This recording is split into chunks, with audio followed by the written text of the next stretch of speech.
All right, good morning, everyone. Let's just make sure that the stream can hear everybody in the Google. I think they can now. Can everybody say something? Something. Something. Something. Okay, I think that's working. Good morning, everyone. I am hidden away because I made my overlay too big and I need to do this, which I was planning to do anyway, which is good. All right. We're here. Professional streamers. Yeah, right? We are here. We are ready. Good morning. I am Sean Sunday for anyone who may not know me yet, but it's probably unlikely since you're all here for the Kickstarter. I'm sorry, who are you? What's going on? Where am I? What? What is it? Where am I? Behave yourself, What year is Jason, or it? you'll get the pig face again. Uh-oh. No, please, no, not again, no! No. Yeah, so thank you to all my wonderful guests that are already here and all the ones who are on their way. I am just going to sort of run through clockwise and introduce everyone so you can tell everyone a little bit about who you are so you guys get some of this lovely attention too. So, Ben, who are you? What do you do? Why are you here? Do I know you? I think you know me. I'm just some guy that just lurks around with Sean's streams.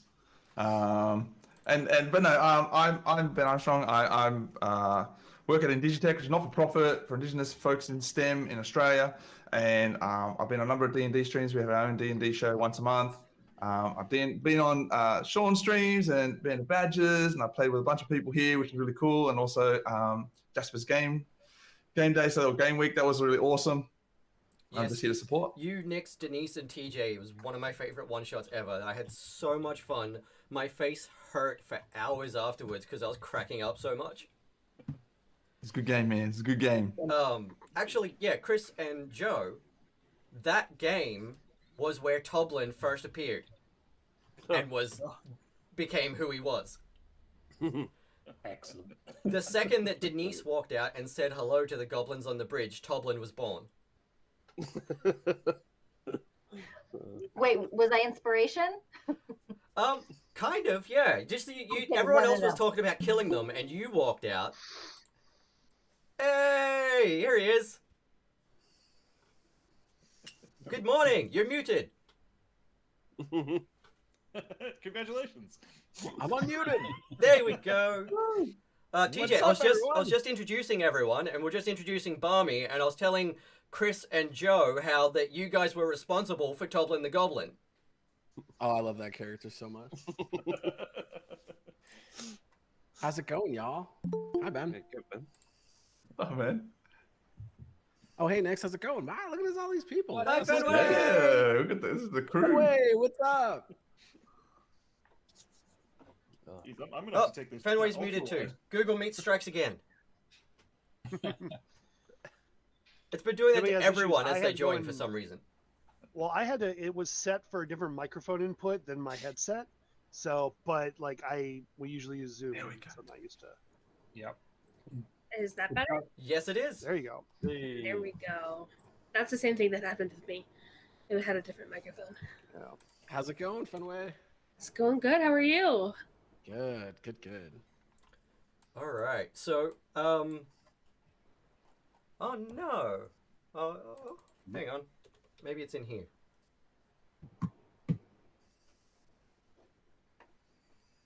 What is Sean looking for? Yeah. Oh, Yeah. A bunch of streamers sitting here going, "How do we fix this? How do we?" That's pretty cool. That's That's a pretty that neat. one. D&D players being Oh, like, that's what lovely. is he about I to like do? it. Hello. Thanks. Yeah, we was just saying how this character came to be because of Denise, Nix, TJ, and Barmy. They were just pure, normal, ordinary goblins until the moment that Denise said hello, and it was just like, hello, who the fuck are you? And That was such a fun game. goblins were never the same again for me. So, Chris, who are you? Why are you here? What do you do? I'm hoping I'm the only Chris. Oh, no, actually, there's two Chris's. I'm going There's another clockwise. Chris. Badger's Chris. Badger's Chris. Right. Which one You. of us? Yeah, you. Me. Yes, you. Right. Am I going to have to start calling people by their character name? Yeah, you're gonna have to. I was about to say I play Fort on the Band of Badgers, and I do terrible things to goblins. There was a wonderful goblin chef I murdered. Yes. Horrifying. Yes, on the shift. ghost that in Digitech narrowly missed in the barracks was created R.I.P. Goblin by Ramsay. Chris. Permanently in the Shifting Spire now, the ghost of Goblin Ramsay haunts the halls. Flat out. Horrifying. You have a chef named Goblin Ramsay. That's too funny. Yeah.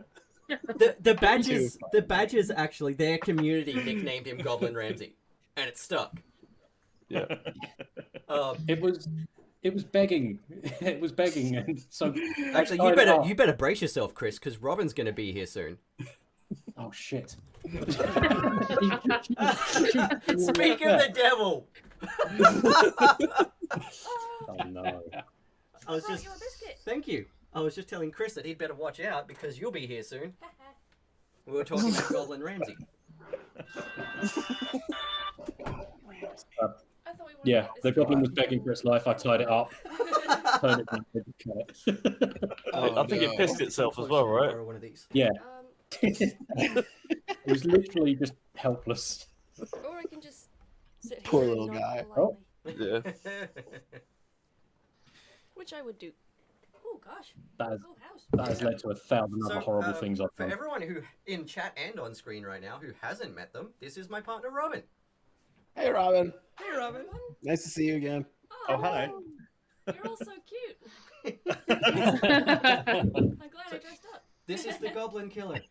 Oh, This that's is, yeah, you're also cute, apart from you, the Goblin Killer. So in that game, when Chris was interrogating this goblin, and I was making a really sad and pathetic goblin that was crying and begging for his life, accidentally ended up making Robin cry from the other room. And then Chris murdered the goblin. Oh no, Chris! I wasn't even watching. Was it a live stream? Yeah, it was live stream. I wasn't even watching. I was just sitting in the lounge room, and I could hear you crying. And I thought, no one could possibly kill that poor little goblin. Oh my god! I'll be honest, it was with surprising ease. So Were you just hitting that hard, or was it like, or were they No, failing the that goblin bad? was tied up in a sleeping bag. He put him on the ground and Oh. chopped his head off. Oh, yeah, okay. Head off. It's a very Friday the 13th 7 move. Yeah, Oh wow, yeah. yes it is. Yes it is. I was actually thinking of Jason X, where Jason has like the party girls in the sleeping bag and whacking them out of a tree. Oh, yeah. It sounds gruesome, but in context, it was hilarious because It was so stupid. And it's actually Want to specifically smoke done drugs for and do premarital sex, and you just grab Yeah. some. They were on a so holodeck introducing though, so it didn't. Yeah. Yeah. I So think, Joe, you're up. Yeah, so my name's Joe. I am a DM/player on Band of Badgers. I've had about 3 or 4 of you now on the Badgers channel as players. So and it's just always been great fun with you guys jumping on as well. So yeah. And then I've tortured you in my own game. Yeah. Yeah. Yeah. You know, Yeah. swings and roundabouts. Nix, you're up. You don't need much introduction because everyone I think here knows you already, but let's do it. Your proud punk rock uncle, kilted himbo, resident labradude, TTRPG player, glass etcher. That's about the gist of me. Labradude? You forgot walking Labradude. Yes. Labradude Yeah. is a new one for me. Thirst trap. I like that. Yeah. Yeah, real talk. Well, Look at that beard, you know, magnificent. Aussie single Chris. again after 20 years. Daddy got to make that money. Join his OnlyFans. You're gonna have to get a gun show redeem for the stream. Speak to pronouns in my bio to purchase my OnlyFans link. Running a sale. The 2-for-1 or BOGO set. Glowcraft Chris, your turn. Oh, yes. Hello. Got 2 Hi, everybody. So I'm Glowcraft Chris, which actually describes both my name and my occupation. So I guess we're done here. But I make a whole bunch of. I didn't bring lots of show and tell. I only brought show and tell relevant to the Kickstarter. But I make a whole bunch of D&D products that ship worldwide. So we have this little guy here, for example, that sits onto your Dungeon Master screen, and you can roll your dice in it, which is pretty cool. Then I have a much larger, which I've built just for Sean, which is obviously going to be part of the Kickstarter, which is the Shifting Spire in real life. That That's does so pretty. Isn't it? also roll dice into. Yeah, that was inevitable. That one. Is everybody okay? We're good. And I don't know if you want me to show the screen yet. Yeah, do it. Do it. Okay. You've got Okay. it. All right. Let's do it. All right. I do have it. That's true. And yeah, this is the player screen. Laser cut player screen, which is really That's so really cool. easy to move. And there you go. There's all your information. I was And so impressed when you sent me the picture of it folded flat. I was like, I thought for sure it was going to be some kind of clip together Look system at that you that. designed. Like that took me many hours, but but yes, now I can fold things flat, which is going to be useful for other projects. But yes, there you go. It folds perfectly flat. And he also yeah, makes it's- these. Yeah. I love dice jails. And I really need to go get my other stuff, but in some of the deluxe tiers will be. fucking hell. Sorry, this is really difficult. I'm excited. I'm excited too, Robin. I agree. I didn't. Whoa. Laser cut D6 puzzle dice, and the more deluxe tiers, which I'll show you guys once we start going through the Kickstarter, will come with a set of 4 of those. Yes, and they don't come with instructions because they are puzzles. Yeah. Okay, Jason. What's the age requirement on those puzzles? I got some kids that I need to keep occupied. I'd say above Yes. 3. Maybe That's perfect. Perfect. Yeah. Yeah, send me 20. Hello. you should be in your mid-20s. Perfect timing. We're just doing introductions at the moment. Jason, you've introduced yourself to everyone. Okay, well, my name is Jason, better known as the social media goblin. I work for Beetle and Grimm's. You may have heard of us. I run all the socials there. Yep. I'm not wearing, for once, a Beetle and Grimm shirt. I usually am, just I because have they're all awesome. my Beatles stuff on display right here. It's admittedly it's not very much, but I have it. Well, if I didn't get it for free, yeah. So it's I understand. It's yeah. But no, I run all the socials there, and we work with Band of Badgers. We're working with doing stuff with Sean, lots of people, and I probably interact with a lot of you. Did some stuff. I mentioned did a little bit of emotional post today about Jasper's Game Day and TakeThis.org, both suicide awareness and prevention causes that we team up, among other things. And yeah, happy to be here. Take This and Jaspers are both great. Actually, I have 2 out of my team from my Jaspers game here right now, actually. And someone from Jasper's Game Day. Yeah, exactly. Yeah. Exactly. The creator. Someone who's a of little Jasper's Game involved Day. with it.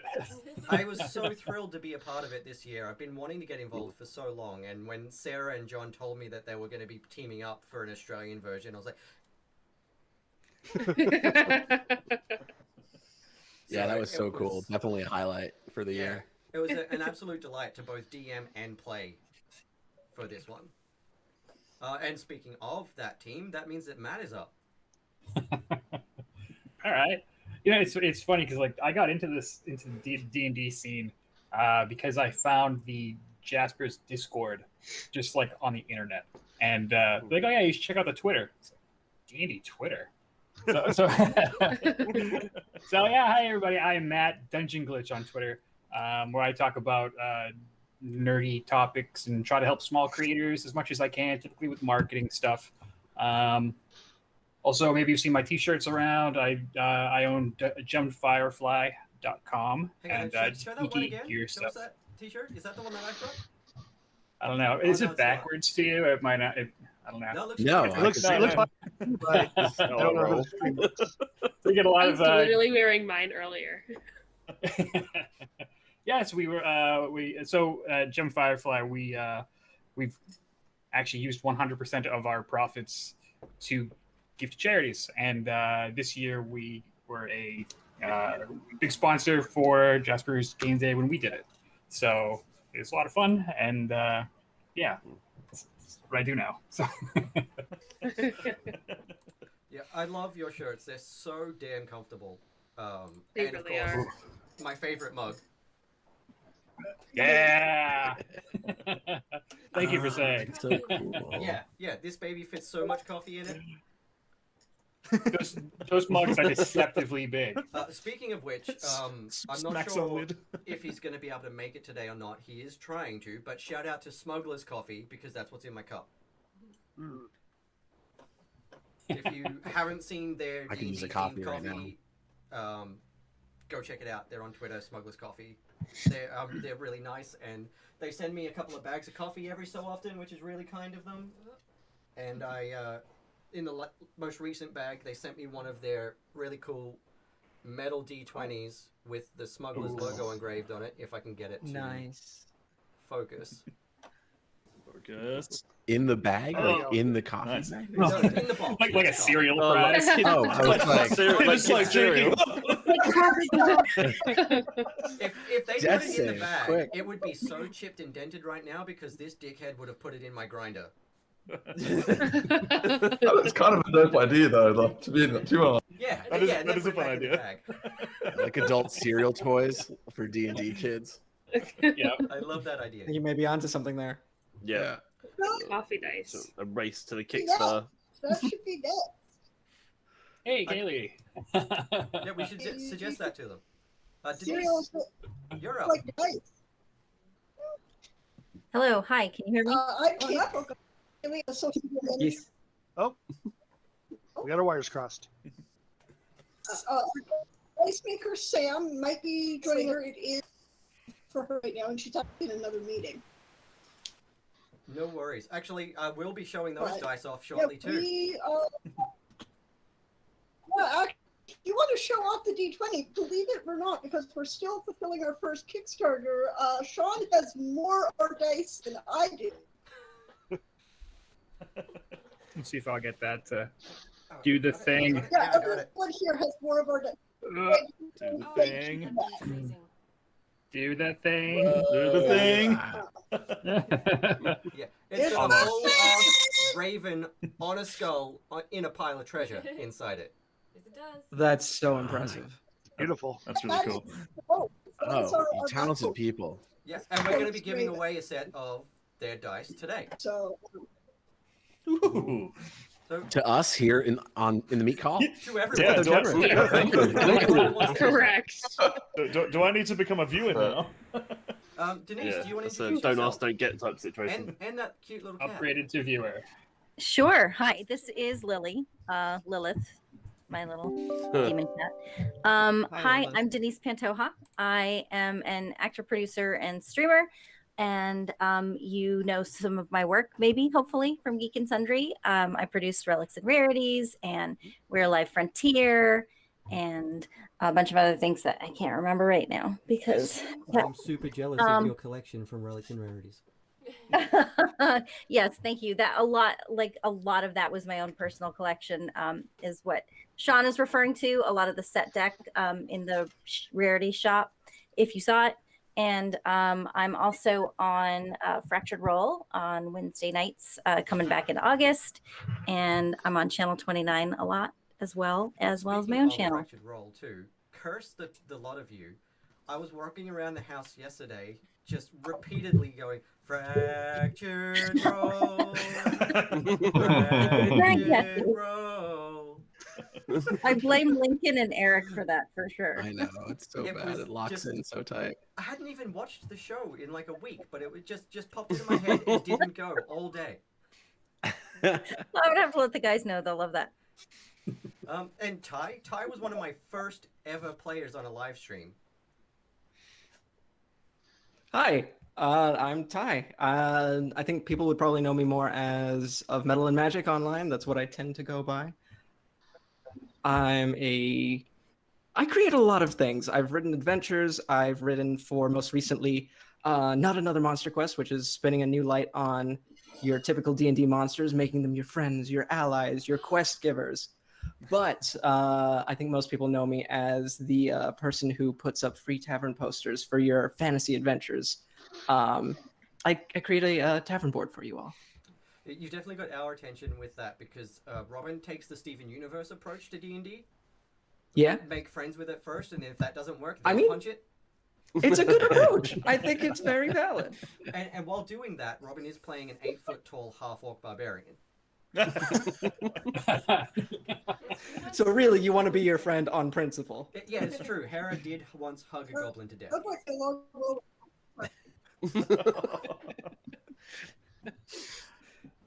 Kill them with kindness.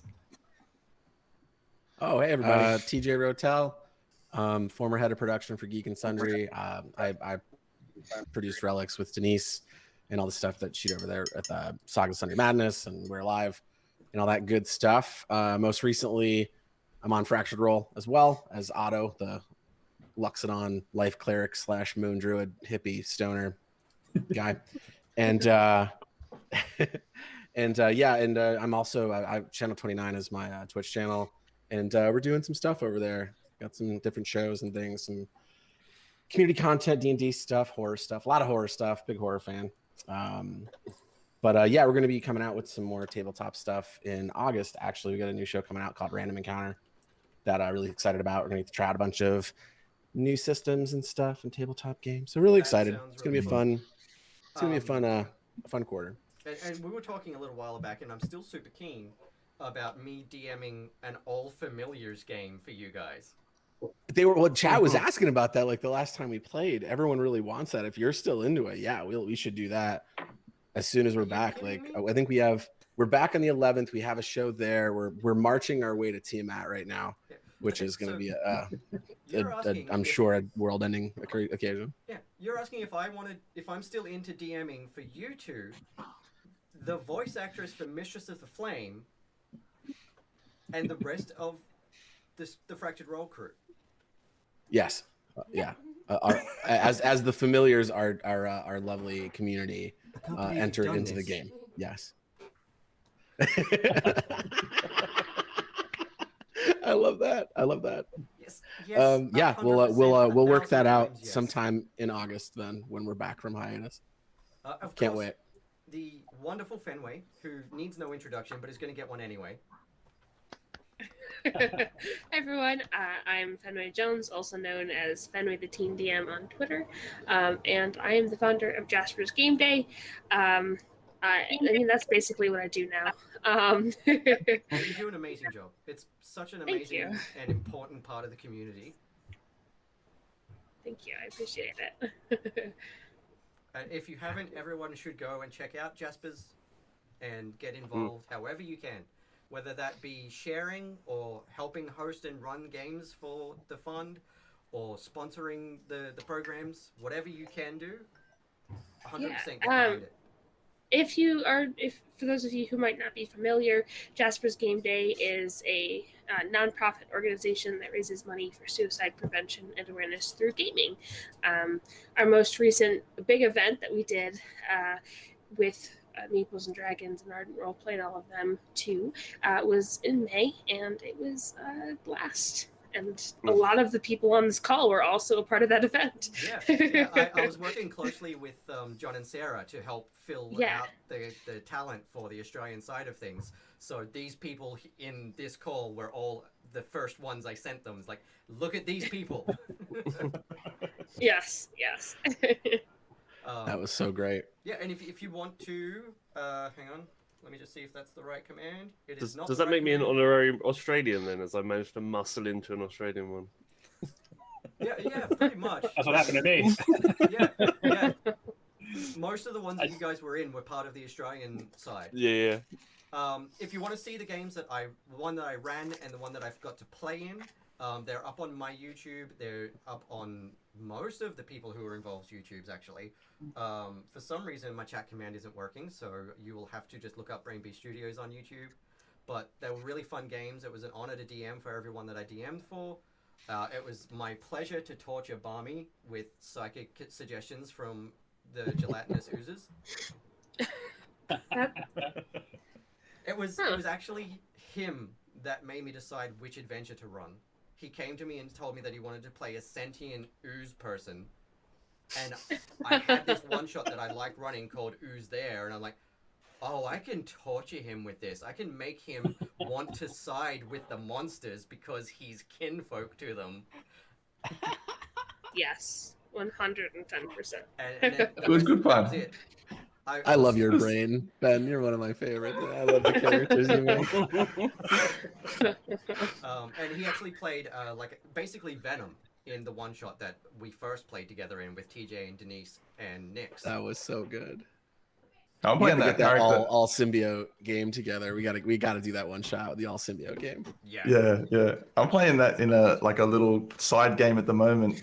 But at like level 10, that's a strong character, man. At level 10, that is just it's nasty. Awesome. That's well, awesome. The good news is it's after 10:30 now, so hang on. One more introduction to make. Hello. Lee. Hang on, is he there? You might be muted, Lee, because Google Meets has been muting everyone as they join. Check your input connection. Yes, do that. Check it. There he is. I'm like trying to figure this out. Meanwhile, I'm saying, "Hold on, I'm doing it. Hold on," which doesn't mean anything. Good morning.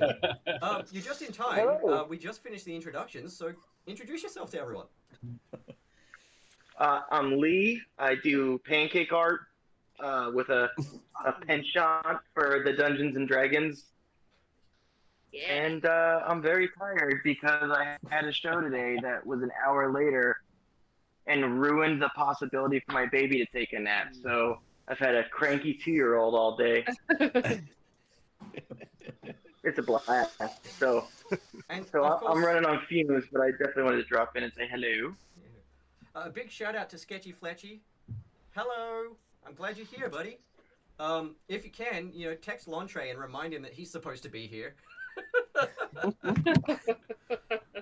And the final introduction, of course, that I'm going to make because they haven't introduced themselves is Roblin the Goblin right here. This is my heart, my soul, the light of my life, my business partner and life partner. Robin is also an artist and is also a big part of every single project that I do. For those of you that already have one or have already seen it, the dice diagram that's part of the player screen was Robin's idea and was immediately implemented into the screen design. The final encounter that is being written into the Hunger of Fur's Peak, which Denise, TJ, Nix, and Barmy are already familiar with, was also Robin's suggestion, which, spoiler alert, is a big friggin' drop bear. It's a big were-drop bear, and that was Robin's idea as well, and I loved it. So pretty much every single project that I ever do, you will always find Robin's name in credits because they are always the person that I talk to and the person that I run my ideas by. They tell me if I'm being a dickhead, and they give me brilliant ideas to improve everything I do. And my life would not be complete without them. And you can follow them at Roblin the Goblin King on social media. It's King Roblin on Twitter and Roblin_the_Goblin King on Instagram. You could That's such say a I'm cool the most name. important person here. That's great. Agreed. Thank you. You're welcome. I wasn't going to let you get away with that. That's very sweet. Can we talk about how adorable you two are? I know, right? No.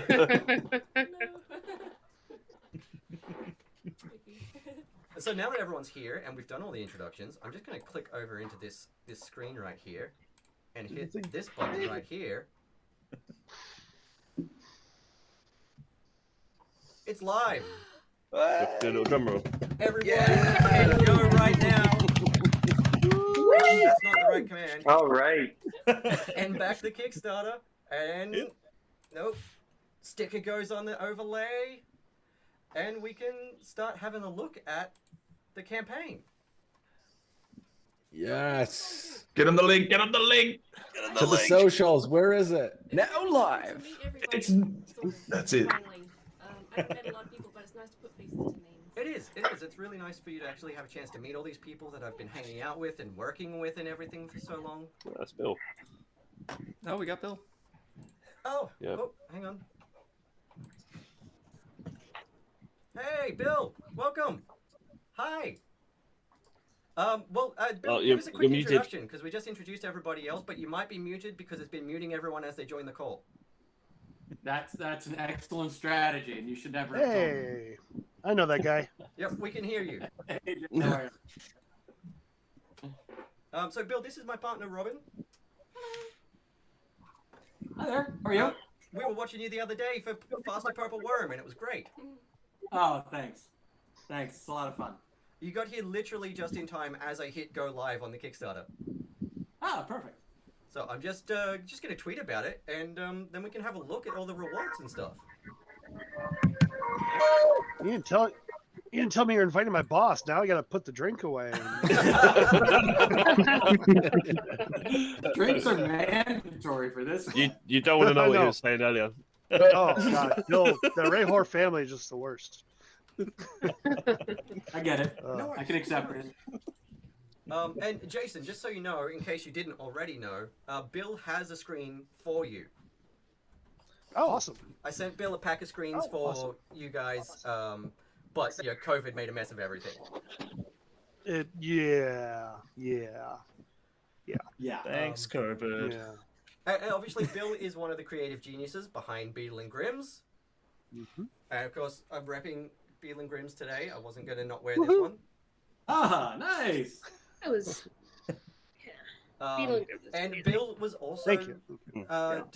very generous with his time and kind to be a guest as an NPC on the Shifting Spire for the last episode. Oh, awesome.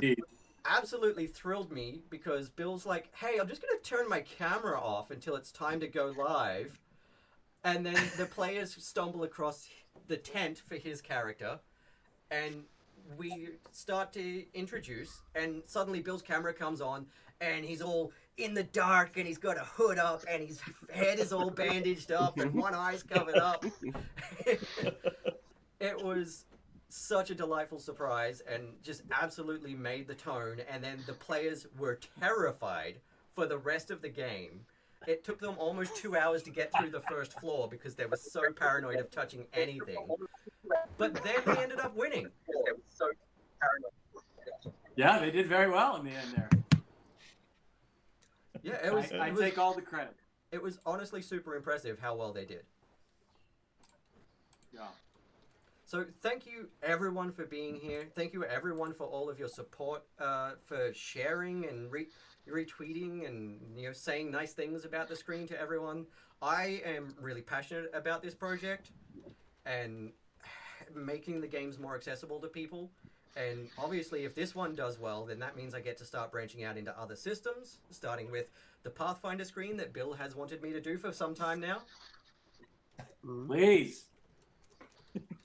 So if By we the way, can can I be selfish and just show off something fun just because it came in the mail yesterday? Yeah, of course you can. Oh snap! I finally have my first actual copy of our Pathfinder characters. Oh, they're the journals. So I'm just I'm just very, very, very happy that we have them. Nice. Now, what That is spellcaster gorgeous. classes are you doing for those again? What's that? What spellcaster classes? So we started out with fighter, wizard, cleric, rogue, and then in the Kickstarter we met the stretch goal for druid. So Okay, excellent. I have wizard. Fighter is done, so I should get a copy of that in a week. Cleric is printing. Rogue is in the printer proof, and Druid is ISO for approval. So we're really, really close. Cool.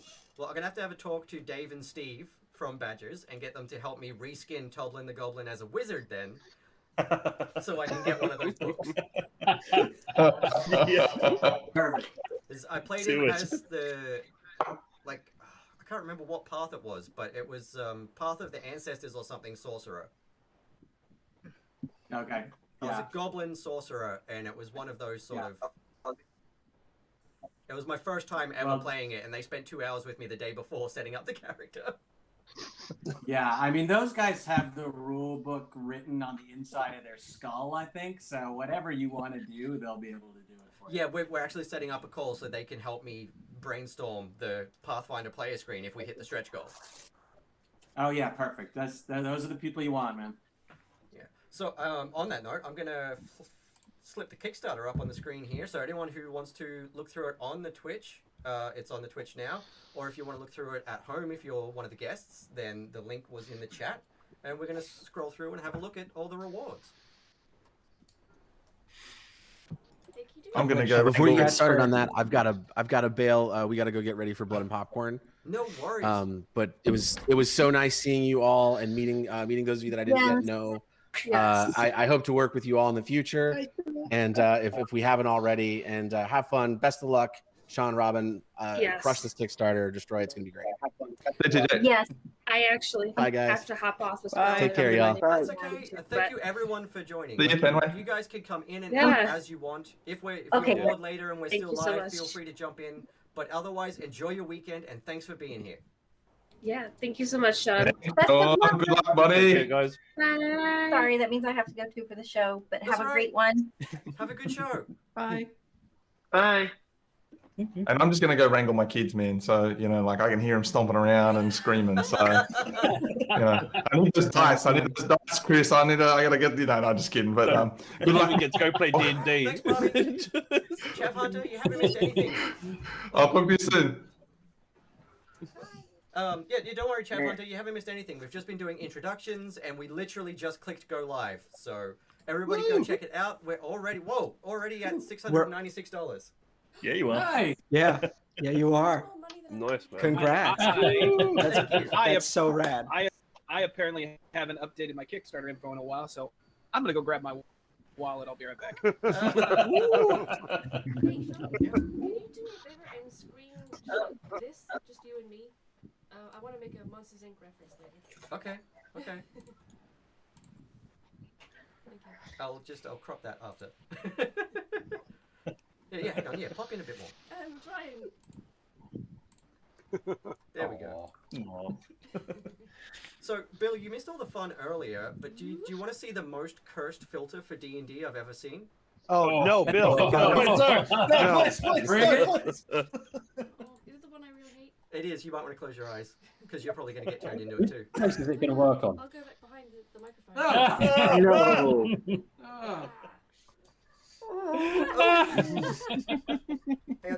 There you are. Oh, no. no. God. What's that even supposed to be other than horrible? It's Some a kind of face. pig monster It's thing. horrible. It's horrific. It makes me Now laugh. find a spider. Oh no! And this is actually the one I made myself for my character, Alistair Ray, for Jasper's Game Week. Nice. Oh, that's cool. That's rad. That is amazing. It was a lot of work, but it was a really cool learning process, actually. It was. All right. Technology scares the crap out of me. That's understandable. That is totally understandable. And Bill, I am just greedily watching all of the posts about the Feywild box. Ah, yes. So everybody needs to good. back the hell out of this Kickstarter so I can justify getting a Feywild box.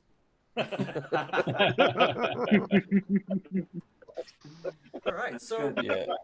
if anyone's not familiar with the backstory of the 5e player screen, I created it in 2019 after we started playing together late 2018 with one of our friends. All three of us had never played D&D before. We got the 5e starter kit, and I have ADHD. Robin has the dual diagnosis, ADHD, autism. Our friend Phil, we're not sure if he actually has any diagnosis, but he's kind of a shy guy as well. And we had other folks with anxiety that were learning to play with us as well, and we're all struggling to remember the rules. So I tried printing out cheat sheets and all of that sort of stuff, and we kept forgetting they existed. And turning them over and drawing on them and all kinds of stuff. So I was like, oh, well, if the DM's got a screen, there must be a player screen. And I started Googling for it and looking on DM's Guild and Drive-Thru RPG, and I couldn't find anything. So Robin was like, well, why don't you make one? Like, I don't know what I'm doing, but I'll give it a go. And so I knocked up a couple of rough sketches and sent it around to some people, and they're like, oh, I want this. You need to finish this. And it just kind of went from there, because with neurodivergencies and stuff, oh, Floppy Jalopy says, yay, Robin. And Savannah's in the chat too. I know. Savannah's saying really nice things. Yeah. It comes with short-term memory issues and object permanence issues. So if I can't see the thing, I will forget to use the thing. And so I came up with the thought of having it as a small screen, so that you're not hidden completely behind it like the big DM screen, but that way the information is vertically and in your line of sight, so that you can see what you need and remember that it's there. And then I sort of focused on organizing it by type of content, so all the information was easy to find. So you got the on your turn. I'm gonna get it out now so people can see the original version. On your turn on page 1, a little reminder of the different stuff you can try, and also a reminder, especially for DMs like me who play by rule of cool, is just try stuff. Just hey DM, can I do this? They might let you. If it's cool enough, they'll find a way to make it work. And then for the important or if you bribe them with food. Yeah, bribing them with sweets is always another way to get basic info that doesn't change. I just realized that the stream can't even see this. No, they can't. But there is it's at the bottom. Yeah, but it looks great on our end. Yeah, you guys can see it, but the stream can sort of extrapolate, because there is a picture of the screen on the overlay. So the center pad is the important information, and it is sort of a mix of things that don't change no matter what type of character you're playing, no matter what level you're at. And I only made small changes to that this time around. All I really did was I sort of realized that for newer players and beginners, they don't really need to know leveling information past level 10. And veteran players probably aren't playing by XP, they're probably playing by milestone. So I actually halved that at level 10 and created space and put a nice little piece of artwork, which you can see there, specifically to fit the Glowcraft dice tower over the top. So it won't cover up any of the important information, because now there's just a nice little piece of art there as a placeholder right where it will fit. I also love the fact that you've got that on there, so it's off the table, so you've got more table space for your character sheets. The amount of times I've played at a tiny table where there is no room to roll your dice, and that is beautiful to see. Yeah, because I just grabbed one from Chris because I wanted to do some reviews of his stuff, and then I realized, oh hey, this fits perfectly on the player screen. This is great. So this time around, I just said, hey Chris, do you want to team up and make some special bits? And I was like, no, I'm not really interested. After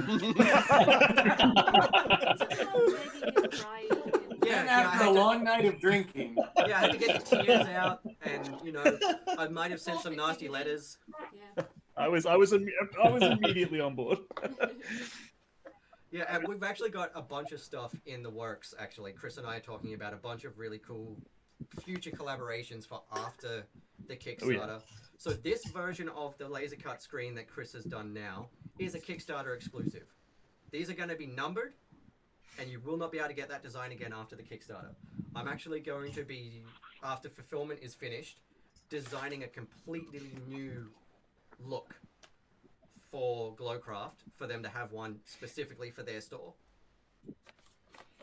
So these are limited edition. If you're thinking about it, then you might want to jump on it, because you will not get that design again after this. And of course, if you want to get the laser cut screen with a dice tower, this is the dice tower it comes with. That is just. So Bill will be That's familiar awesome. with this already because this is indeed the shifting spire. Yes, it is. So, Chris, I posted a mock-up, just a 3D mock-up, which was my reference for drawing the shifting spire, which I then ended up sending to Ty and commissioning Ty to do me one of his cool line art parchment drawings. Oh, sorry. Which was awesome. Yeah, which is great. Oh, I thank you. absolutely love it. And then Chris, days later, had sent me a 3D mock-up of what a laser cut tower would look like, and like, hey, I got excited and I made this. I was like, I didn't even ask Sean. I was just like, I'm just gonna make this thing and see if I can challenge it and make it happen. And yeah. Yeah, and he sent me the. I'm not gonna model. I lie. was like, this is fantastic. Hey, we need to talk because this could be something really cool for the show. And, I'm not gonna lie. As soon as you sent me pictures of that before I finished drawing, I was like, I meant to live up to that. I very rarely I had a few just a few hours to kill, and that very rarely happens to me. I'm like, I need something to really. I was actually in a bit of a slump that week, Sean. I think I remember telling you. Yeah, like you my creative juices weren't flowing. I sort of was getting a little bit down that I hadn't made something new, and I saw the shifting spire, and I'm like, this looks awesome. I must have it. Yeah, it was so cool. I was so stoked. And guess what, everyone? We're already 25% funded. We're past 25% funded. Oh! Heck yeah. The first sticker is up. Amazing. Outstanding. So good. Is that number updating on the stream? It is not. I'm trying to figure out which window I've got that open in so that I can fix that. Sean, I've got. Yeah, I was telling my. So I got to run, but. No worries, Bill. Thank you for stopping by. Congratulations on a great start, and I'll be watching closely. I Yeah, love the that bags. first by the way. stretch goal is the one that you want. Yeah, okay. Perfect. Perfect. Then I'll be getting my wallet out. I want to see that. Thanks for stopping by. I really appreciate it. Nice to meet Yeah. you. See y'all. Great to see you. See you, Bill. Look at that. There we go. I've got it updating now. I was telling my. Hey, nice. Oh my. Nice. I'm also going to shoot Sean. That's all right. It's like but 2 yeah, a.m. for you. really so. good. Yeah. So yeah, thank you, man. I was going to say earlier on, like when you told me about this thing, it's one of those things that you think, why hasn't that already been made? It's like a no-brainer. Do you know what I mean? And it's helpful for not only neurodiverse, but also like children or like new players as well. So Yeah, exactly. like, Anyone who yeah. doesn't have the rare and lucky ability to have an encyclopedic memory of the rules, Yeah. will find this helpful. I mean, I'm also in a really strange place in that I don't actually own a player's handbook, but I've been playing D&D for like donkey's years. Ruined my streams now. I know, yeah, I know. Go back. I've got a DM's guide. I just wing it when I'm a player. I actually kind of love that. That's great. Me too. So yeah, but yeah, good luck, man. I'm sure I'll be jumping into your streams in the future and bothering you. So yeah, take care, man. 100%. I will be live every Thursday, actually, while this is going, working on the digital rewards. So I will probably see you in there somewhere. Also, as I said earlier on, I am planning my next stream, so we'll try and get you on as a guest on Badgers as well when I run my next D&D game. Sounds great to me. Dave and I are planning that Q&A thing at the moment too. Nice. Cool. Take care. Nice to meet you all. Nice to meet you. Take care, everybody. Bye. Okay. Oh, I can't believe you had Noel Fielding on the show. Magic. So yeah, these are actually some of the photos that we took for the round 1 Kickstarter that everyone in the chat can see right now. This was a really fun shoot at our local nerd bar, Netherworld. I asked them if we could come in and do the shoot on one of their tables because they had a really cool backdrop and these massive tables that we could set up maps and minis and everything on. So that was a real pleasure to do. And these particular photos were actually Robin's idea again. Yes, original concept. Of staging the fight and then having everybody happy and using their screens. You know, your classic before and after. Yeah. Like, infomercial stuff. Yeah, yeah. Sean, what exactly do you do then? It's like, she has all the ideas. He cooks me dinner and Yeah. makes us tea. Yeah, yeah. They Very provide important all the role. ideas, and I provide them sustenance. It's a symbiotic relationship. It's really the ideal partnership. Yeah, yeah, it is. Yeah. Cool. Yeah, this is the outside art for anyone who hasn't seen it before. If you're in the chat and you haven't seen it, this is the mimic art for the current version. If we hit stretch goal number 3, there will be a fortress-themed set of artwork that's going to come out. We will be able to do like an extra print run, and then everyone will be able to choose which version of the artwork they want once production is done and they're here. That's cool. And the new version of the interiors. Let me scroll down a little bit here so you can... Oh, it's not very big. Okay, so let me go back up. So what has changed here is that I have given the... On your turn, the dice diagram, a bit of a turquoise fill to make it more contrasted and stand out more. On the important information panel, we got rid of half of the leveling chart and added this little scroll with the inscription, "May the dice be ever in your favor." And on the conditions panel, basically all I did was I just logged in and checked in with the 5e SRD because I know they update it every so often, and just quickly trimmed a few things and added a little bit more to a couple of the conditions because they had changed some of the wording a little bit or clarified things a bit more, and I made sure that it was relevant to the very, very latest version of the hang on,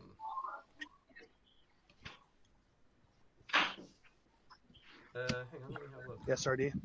Yeah, of the SRD. Yeah, Chav Hunter, if you go to the digital bundle, the early bird tiers are directly underneath that. It says early bird player screen and early bird screen plus tower.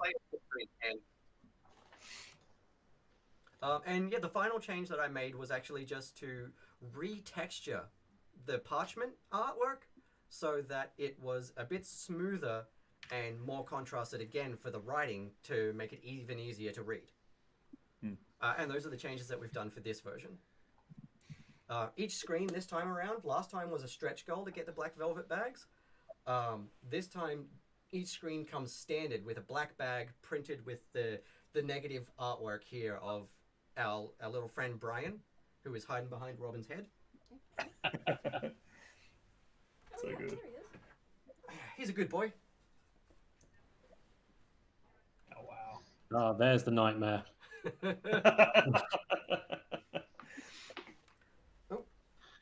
So yeah, he's a good boy. He's our studio mascot, and he comes to conventions and stuff with us. And he doesn't want to go back in his home. If I just shove it. He's been unleashed. He's too excited. Hang on, wrong one. He's after my brain. Yeah, I don't want your ear germs. And he obviously ended up becoming the studio logo as well. And so that artwork will be printed on each of the bags that the screens come in. Here's a bit of for anyone who's wondering just how big they are. This is the screens in comparison to the actual official Wizards of the Coast DM screen and the monster manual. So they're only 15 centimeters high. There isn't an early bird school group tier. There's only early bird tiers for the 2 that are there. Chav Hunter? Because the school group tier is already heavily discounted. It's like almost the same price as the retail tiers. So there's no early bird special tier for that. The digital bundle is going to be really fun. That art is so good. Say again, Lee? Just that art is so good. As soon as things calm down a little bit out on this side, I promise you I will get a pancake of one of your panels made. Or the brain. I would love to see that. I'm just mesmerized by it.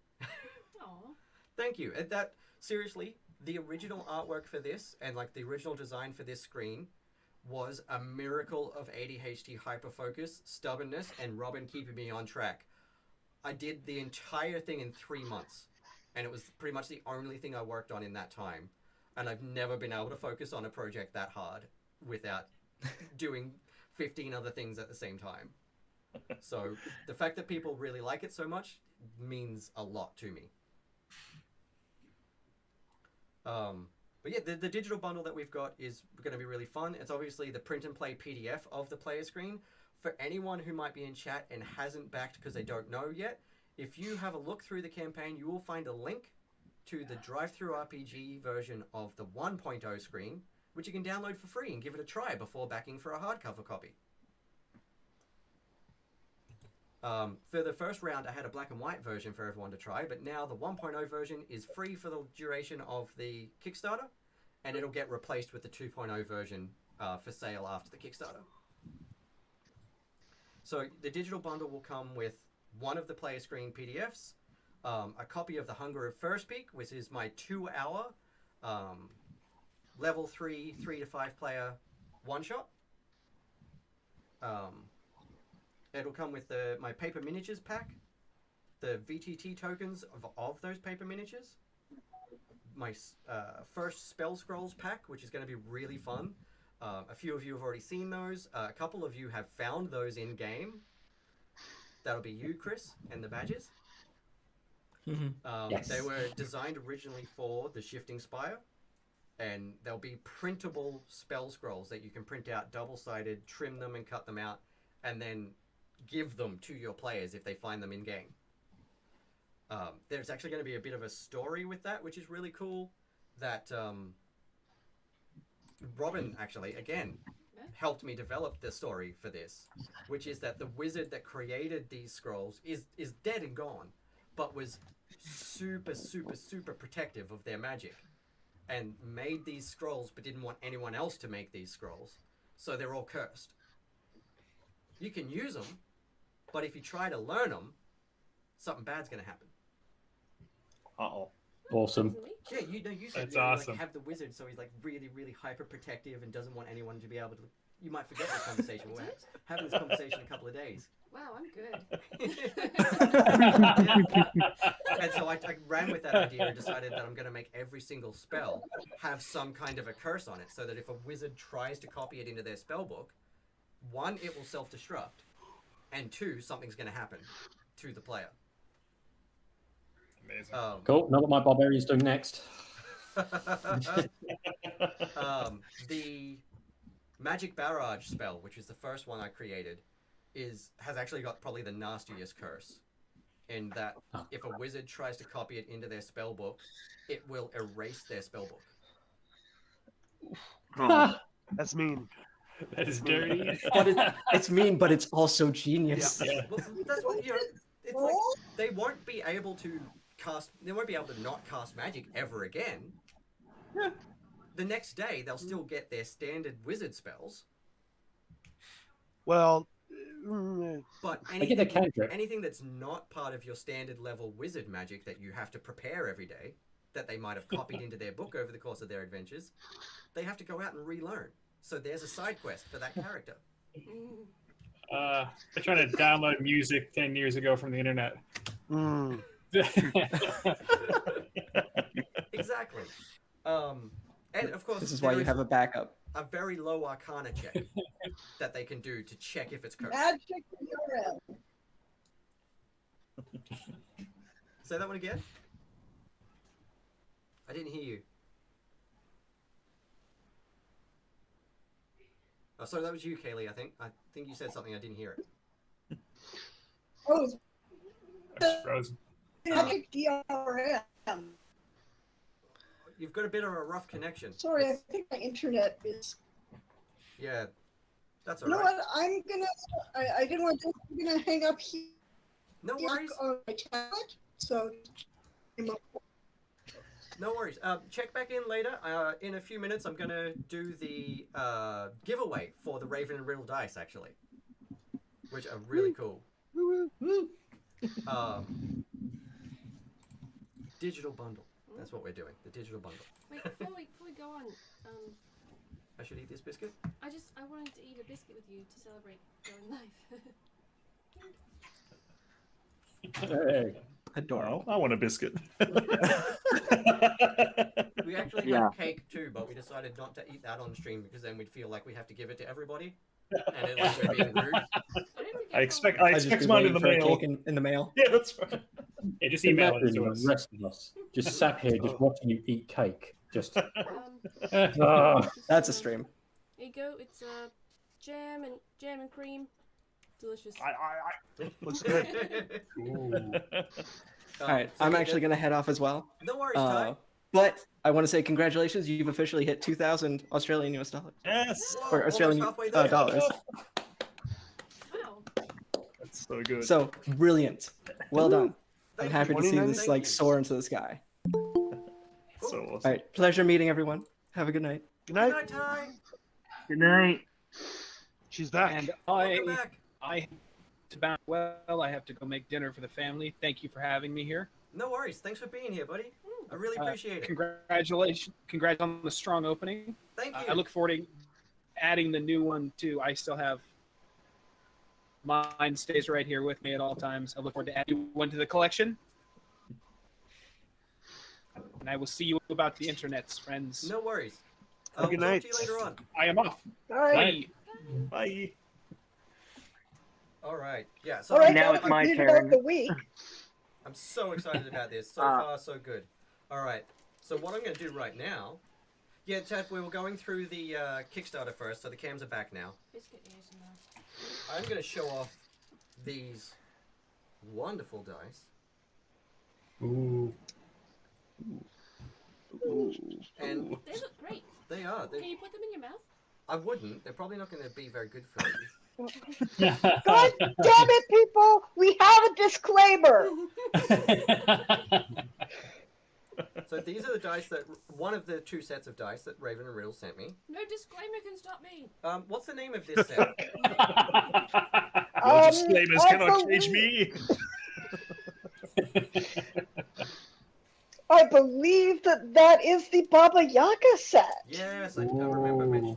Which, if you actually, not only are they just freaking cool on their own, but they glow in the dark. I didn't know that. We hadn't tried that. That's awesome. All right, we're gonna have to try that after the stream. And this is the other set, and these are the ones that we absolutely love. So, which ones are these? I think that those are the Goldilocks. I love them. Something about the deep blue and the gold really speaks to me. Oh, great. Now you broke it. What did you roll? They're very fun. Yeah, right. What'd you roll? What did you roll? I think it was a 12. So I think I failed that deck save. Well, without any modifiers to think I about. just rolled you a don't 12 know. as well. All right, now I have to try it. I just got a 12. 17. Sorry, guys. Losing her mind over- My friend who's a dice maker is losing her mind over them in the chat. So I'm gonna have to show this one again.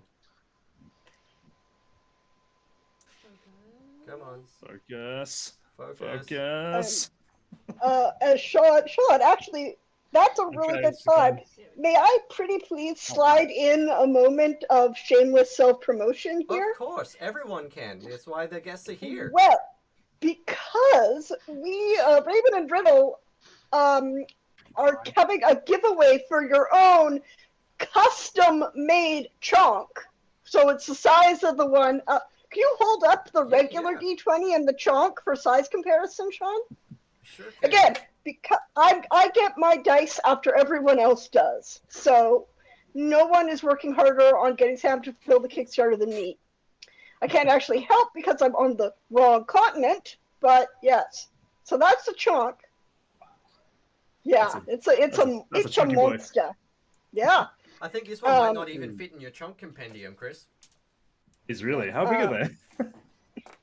Well, you know, how many mil are they? this is the size of the one that I sent you. Oh damn, that's a chunky. I Damn, think- that's a chunk. Ooh. Ooh. Ooh. They're big boys. Yeah, this is the exact So, same size as the big one I sent Yeah. So when we hit 2,500 followers on @Raven@Riddle on Twitter, we're gonna give away for a custom made chalk. You design it, Sam makes it, and we just happen to be at 2,496. well. So if anyone here is not following Raven and Riddle, this is your sign to start. Yes, everyone head to @RavenRiddle Apropos on of Twitter. nothing. Yeah. And thank you, A- Shadow Hunter. apropos of Thank you nothing, for can you sharing make- that. Yeah, I handle all the socials there. I think I'm funny. No one's had the heart to tell me otherwise. So, So, but yeah, before I forget to do it, because my Nightbot and Stream Elements bot has been being a pain in the butt, so I'm going to do this manually. I'm going to give everybody exactly 1 minute to enter !Raven in the chat to win that Baba Yaga set of dice. And when you say everyone, you mean Everyone. Done. for legal reasons, I don't think I should. Come in. All right. It's 11:17. At 11:18, I'm going to stop counting. What's really funny is if I were to win those dice, that would end the joke I've got with badges where I don't actually own a set of dice. I do everything digitally. Oh my God! Okay, no. That makes me No! so upset. lose his I mind. literally have a pile of 6 sets just in front of me that I can't remember why they're there. Kaylee, Chris is actually on the same landmass as Sam. Yeah, God damn it! I'll talk to Sam. Sorry, everyone knows that digital dice are cursed, man. Yeah, that happens. Everyone knows. In fact, the one time, Matt, remember when I was in Matt's stream? Yes. And and because of this, and because I didn't have any of our dice set, I made Matt roll for me. And he managed to give me a magic item, a magic axe that caused explosions on 20s. I love that. Ooh. Great. And yeah, so he was rolling for me, and then it was really great until the third nat 20 I rolled in the session. Oh. Yeah, you're just exploding everybody. It's like, oh boy. That's I called the axe my soup maker. Really more of a stew, Of but having lots of dice. you know. If anybody hasn't seen it, you should go and check out Glowcraft right now, and check out their dice storage systems. Ooh. This is my dice compendium. I've got the 25-piece one. Ooh. And so they're really awesome because, whoa. Would you like a hand with Yes. Okay. That's a little fancier than my dice storage. I'm right there with you. I have a big bag. It's They've just. got these amazing. I have a tray. Yeah. that look Ooh. set. And then your D20 is in the front, so you can see what sets what. Awesome. I might need one of those. I can help you Nice. that. Crazy? Whoa. Please. Please hold. Please hold. I'm the chaos being today. When you are. Yeah. Thank you, Matt. That's great. Yeah. I'm just gonna manhandle this thing with sliding drawers through the room and not expect anything to go wrong. Yes.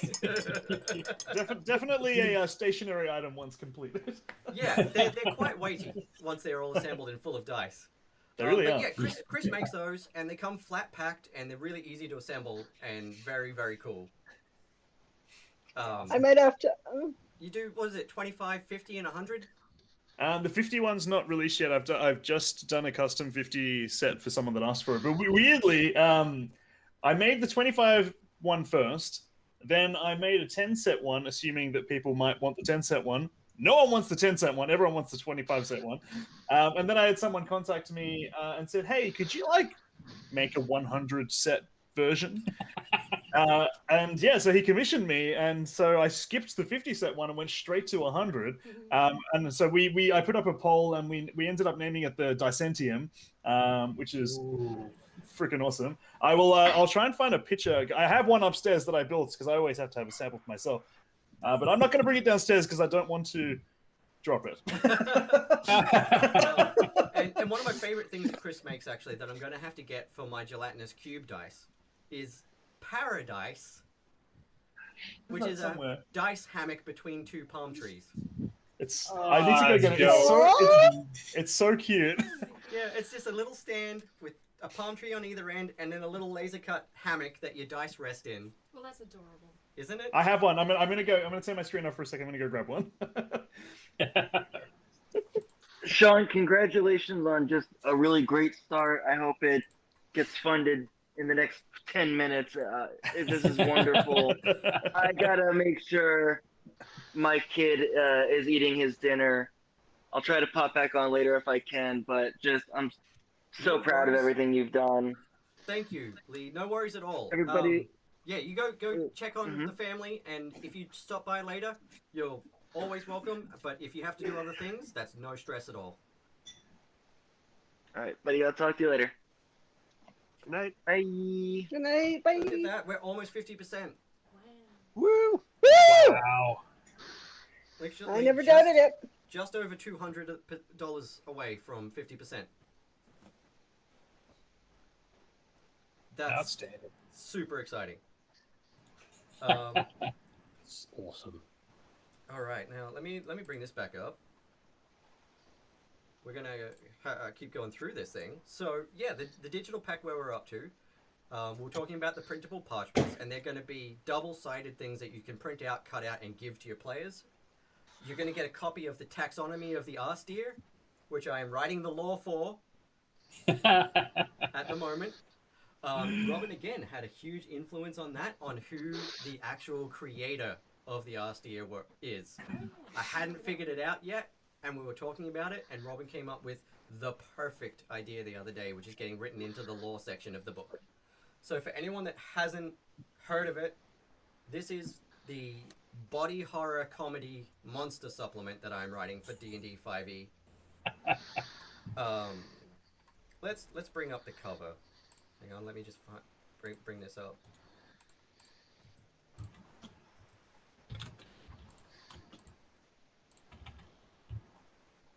This spun out of my home game with Dungeon Dive Dan, when I misheard someone who was saying that they wanted to stick around and just hunt the normal deer, not the magical deer that ran away. And they said, I'm just going to stay here and hunt the regular ass deer.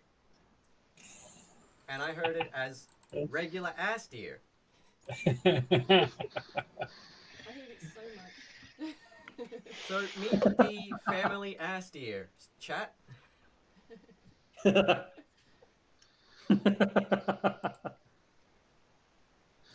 These beasts all have different special abilities.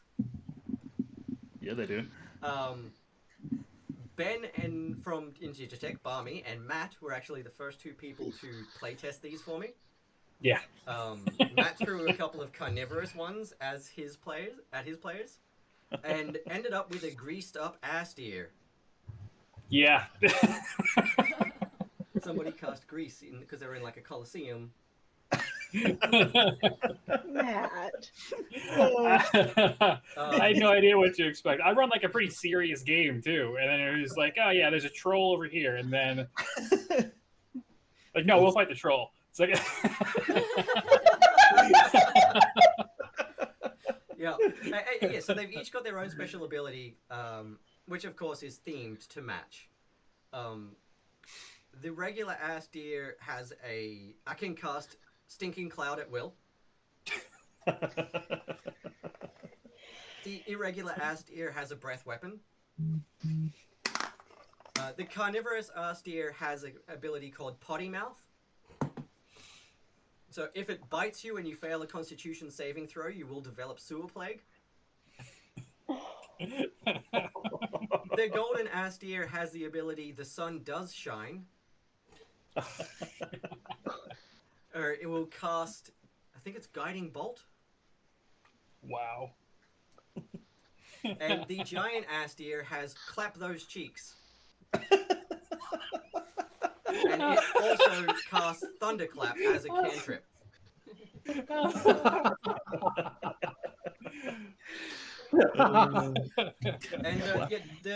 I think my favorite things is that the giant ass deer is about 10-11 feet tall. So it's big. It's based off the prehistoric giant elk. And the carnivorous ass deer is the size of a Boston Terrier, and they hunt in packs. Yeah. I'm out. Nah. Yep, they get pack tactics.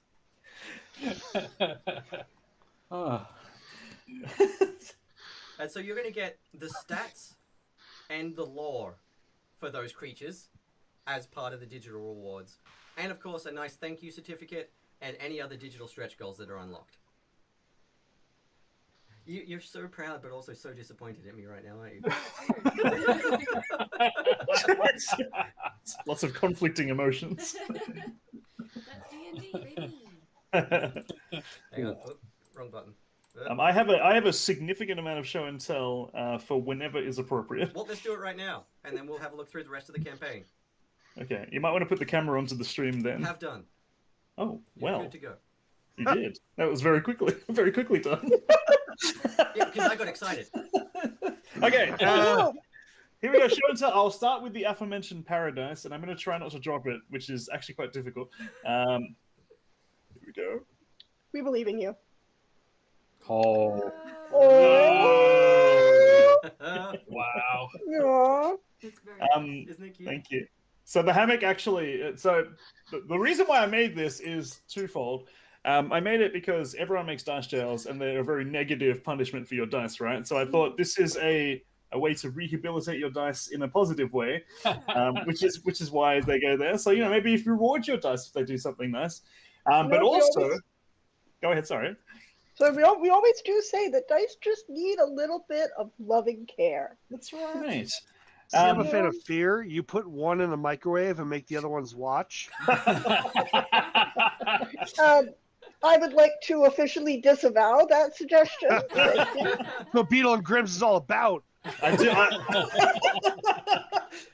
also sell a dice jail, which unfortunately is more popular. So there you go. You know, I would really hate to like leave this with a blood feud with Beetle and Grimm's. You know, You know what though? I think Matt needs a paradise. Yeah, Sam. Oh yeah. Jason? Yeah. I think Matt needs one of these because I've seen Matt get some pretty catastrophic rolls. Oh yeah, that happens a lot. But actually, one of the main reasons why I made this, apart from what I was saying, is I wanted to solve when you're doing laser cutting. This is very easy, right? Making something that's like flat like that. But what's really difficult is this, where I've got a hammock that actually dips in and gives the hammock shape. That's very difficult to make on a laser cutter because you can only do flat surfaces. So there's a few compound angles and curves going in there. So this was a very technical challenge for me. It's really cool. Yeah, thank you. Okay. I got so much more show and tell. I have almost all my products here.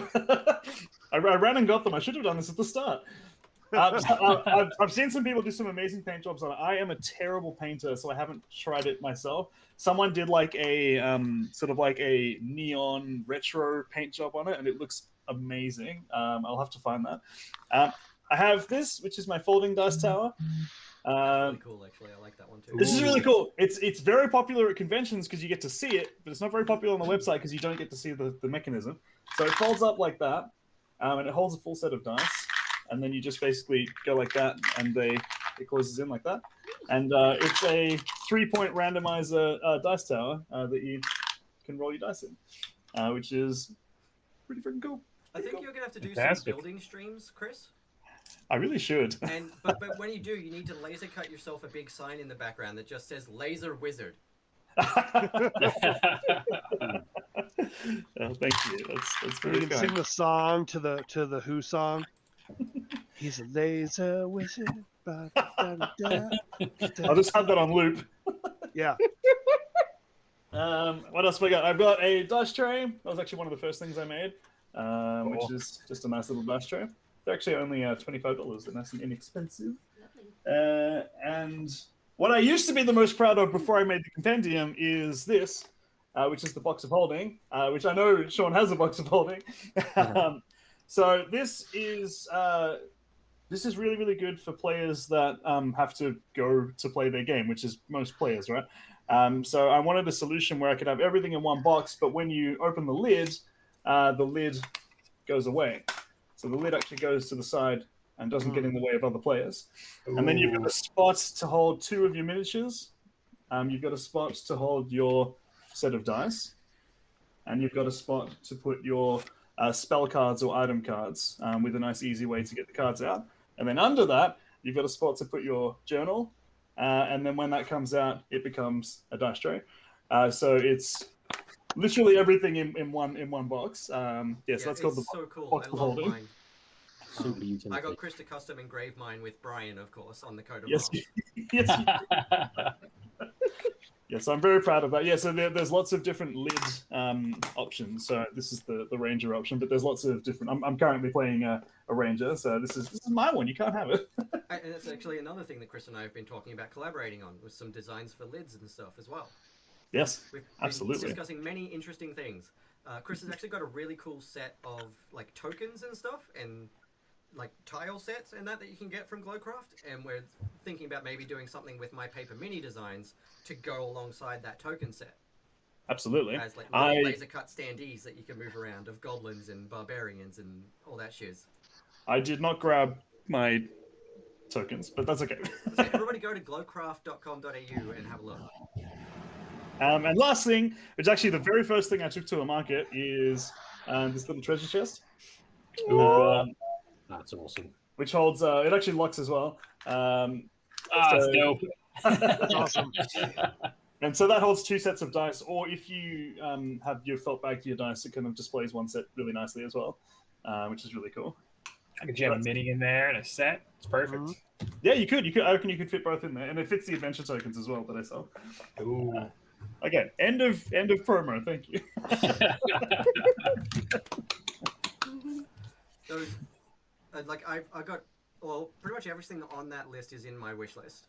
The same as pretty much everything on the shelf behind Jason is on my wish list.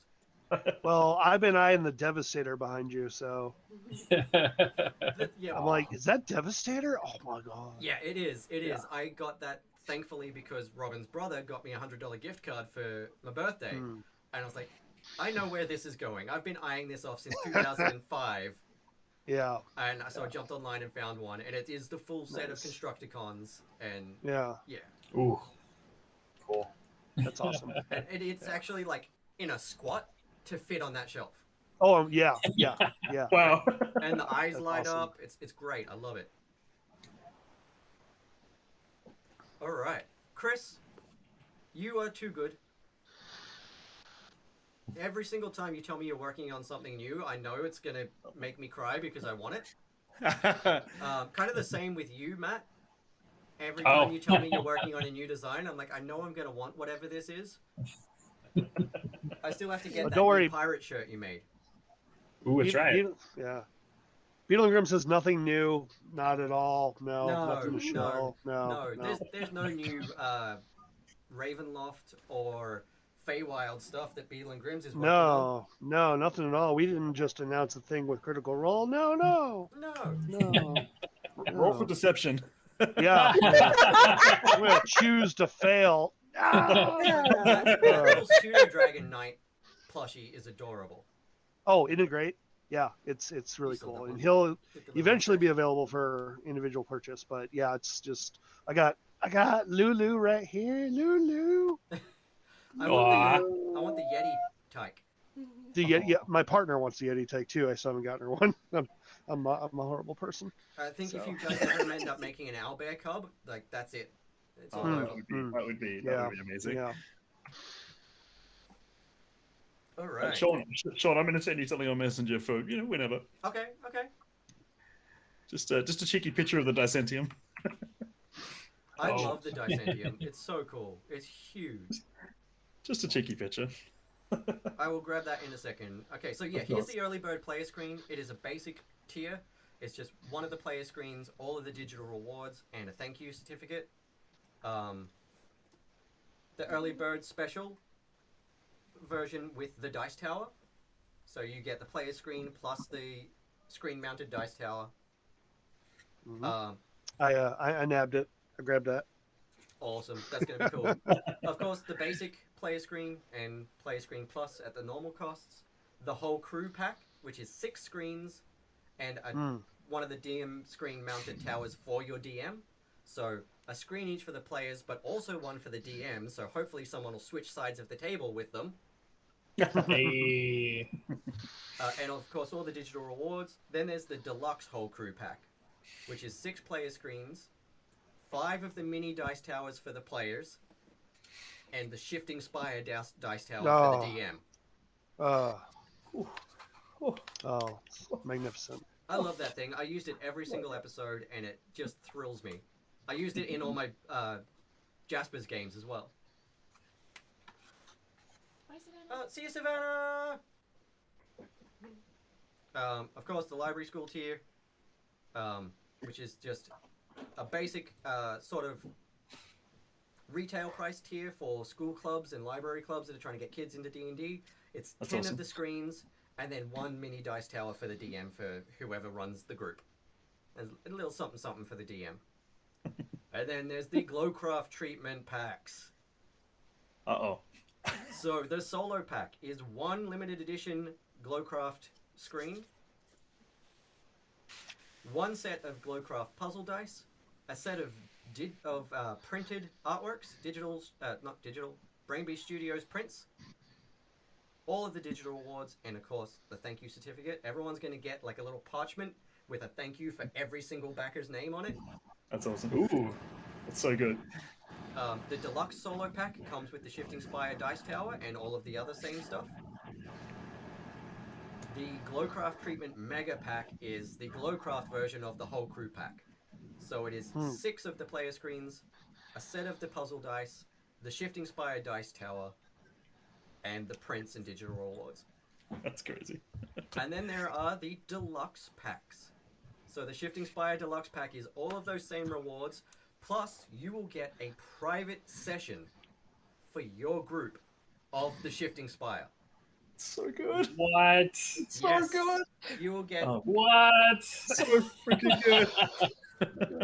Yeah, you will get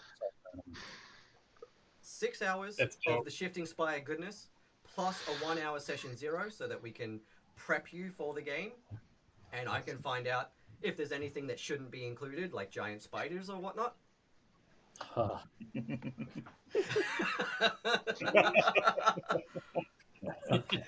I love your face every time you think about that spider, Chris. Freak me the entire moment was, oh, well, if you feed me all your rations, then yeah, go. Yeah, if you haven't seen that episode of The Shifting Spire, right near the end of one of the levels, as they walked into the room where the stairs were, it also happened to be the nest of a giant spider. And I used this horrifying, like, demon mask that darkens the room and everything, and put on a creepy voice, and they had to negotiate either to give it their food or they would become its food. I was going to throw party members at it next. Indigitech actually came up with a really clever way of dealing with it. That Barmy summoned spiritual animal and gave it a platypus, which after they left the room, obviously dissipated into nothing. But they encountered, it was the first thing they encountered after the Astir. Barmy made the mistake of wandering off by himself looking for berries and wandered straight into the grove where a pack of 5 Astir were waiting. And I had to take it easy on them. I didn't even use the pack tactics because, like, I almost killed 2 of them in a few seconds. And then they wandered over and saw the window that had spider webs and stuff all over the trees outside and had dangling off the windowsill, and decided to throw a rope up and climb through that window. Excellent. Solid idea. Yeah. And of course, because I was playing with Australians, that one was a giant redback. Ooh. Oh, that'll get you. But that was that was a really fun session. I had a lot of fun with them. And Roll for Damage, who are episode 3, which the second part and third part of that will be going up today or tomorrow. Part 1 is up right now. They were the ones who almost encountered the B-Rex. From the was it Lasers and Liches Retroverse setting, they created a B-Rex monster, which is literally what it sounds like, half T-Rex, half B. And I made it so that the bestiary level had been turned into this thing's nest. They walked through a door, and then there was wax and honeycomb bits, and it was like that. It was inspired by Luke Lancaster from PAX and I Speak Giant and everything, suggesting the Hex Maze from Takeshi's Castle and Wipeout as his favorite trap. Oh, wow. And as soon as he suggested that, I was like, I know what I need to do here. And so they had to move through, and there were multiple doors on each hex that they could go through, and it was a big maze of beehive, but it just kept getting waxier and waxier, and then they could tell that it opened up into a big room, and there was the glint of treasure and gold in that room, but they were already too terrified because of Bill. And so they're like, no, I'm not going in there. Whatever made this is in there. And so when they finished that level, I do you want to see it? Do you want to see what you didn't and end up having to fight? And they hated it. They loved it, but they hated it. It was the only encounter on that entire level, other than an NPC encounter, because I knew it would mess them up if they walked in there. And of course, there's the Hunger of Furs Peak Deluxe Pack as well, going back to the Kickstarter, which is the same thing as the Shifting Spire Pack, but you'll get a private session for your group of the Hunger of Furs Peak, which is my other original adventure, which is a nice little 2-hour one-shot, and you'll get a 1-hour Session 0 as well. And there's only one each of those right now, so I don't overcommit myself, but if enough people shout about it, I might add 1 or 2 more. So if you want to be put through Takeshi's Castle meets D&D with your group, then that's the tier for you. And stretch goals. So first stretch goal, number 1 at $10,000 is the Pathfinder 2E player screen, digital PDF. If we hit that goal, then the next Kickstarter will be for the print run of the Pathfinder screen. And so this is just the concept art that you can see here for anyone that's in the chat and anyone in the in the stream here that is looking. This is the concept art that I knocked together, but what I'm going to do is I'm going to actually draw up a custom shield and draw more of a Pathfinder style goblin head mounted on the shield and that sort of thing. And then the D20s, the 20 and the 1 on either side. Stretch goal 2, if we hit 15,000, is going to be custom Brain Beast Studios D20s. They'll have little Brian etched where the 20 should be, and they'll be sort of Brian colored with the greeny yellow and the pink. And then the final stretch goal right now, unless we blast through these, if we smash through these stretch goals really quickly, I will think of some new ones. I've got a couple of ideas for some potential ones later, but they're going to be like 40,000 and up sort of stretch goals if we do start heading in that direction. One of which would be a soundtrack for the Hunger of Furs Peak. Ooh. So it'd be like 5-minute loopable music themed to each encounter. So it'd be 6 tracks themed to each part of the story that you can use for your game. That would be amazing. Yeah. But stretch goal number 3 is the alternate cover artwork for the player screens. which is going to be a fortress theme with like vines creeping up the bricks and a little monster peeking out where one brick has crumbled away, and a big banner, you know, hanging off the front of it with tapestry of Brian on the front. And so I've done the concept art for that so far, but if it, during these streams that I'm going to be doing during the Kickstarter, if it looks like we're heading towards that stretch goal, I will start doing that artwork. But otherwise, I'm not going to start it until we hit the stretch goal, but if like we start it before the Kickstarter is even halfway through, then that'll be one of the things that I do in my Thursday live streams. But if you want to hang out and watch while I do everything, I'm going to be working on all these digital rewards every Thursday. About 10 a.m. usually I'll probably start, about the same time as this. And I'll be drawing and writing and hanging out, and it'll be fun times. You can torture me by using bits to change my voice with the voice mod. Maybe torture yourself, because if you choose the wrong voice, I will choose a cursed filter to go with it. No. Oh, no. The odds have never been higher. And yeah, of course, there are the press coverage from round one, a few articles and interviews. And a few? I could barely get to the bottom of that thing. There is so many reviews of this player screen. It is absolutely amazing. Yeah. It was so thrilling, especially the testimonials from TJ and Denise. Oh my god, they made me cry. They were so sweet. And of course, this was thrilling when Beauty and the Geek, the absolute... Sean's favorite TV. absolute trash fire reality TV. And I'm watching the teaser for it, and bam, there's a player screen. I haven't seen that episode yet. I don't think it's come out yet, but that's going to be really cool. Actually, today is the next set of episodes. They like Saturday, Sunday, and Monday when they release episodes of the show. Doing that show. And I don't normally watch reality TV like this, but this season is surprisingly wholesome. And of course, good boy George from Split the Party, who was also in the Jasper's Game Week game that I was in, and a bunch of others, is on the show. And he's the big D&D Kung Fu nerd on the show, so I've been watching a little bit to support George, and if you want to see more of George, go check out Split the Party.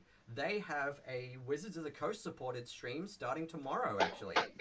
They're doing a Magic the Gathering War of the Spark D&D stream with Roll for Damage starting tomorrow.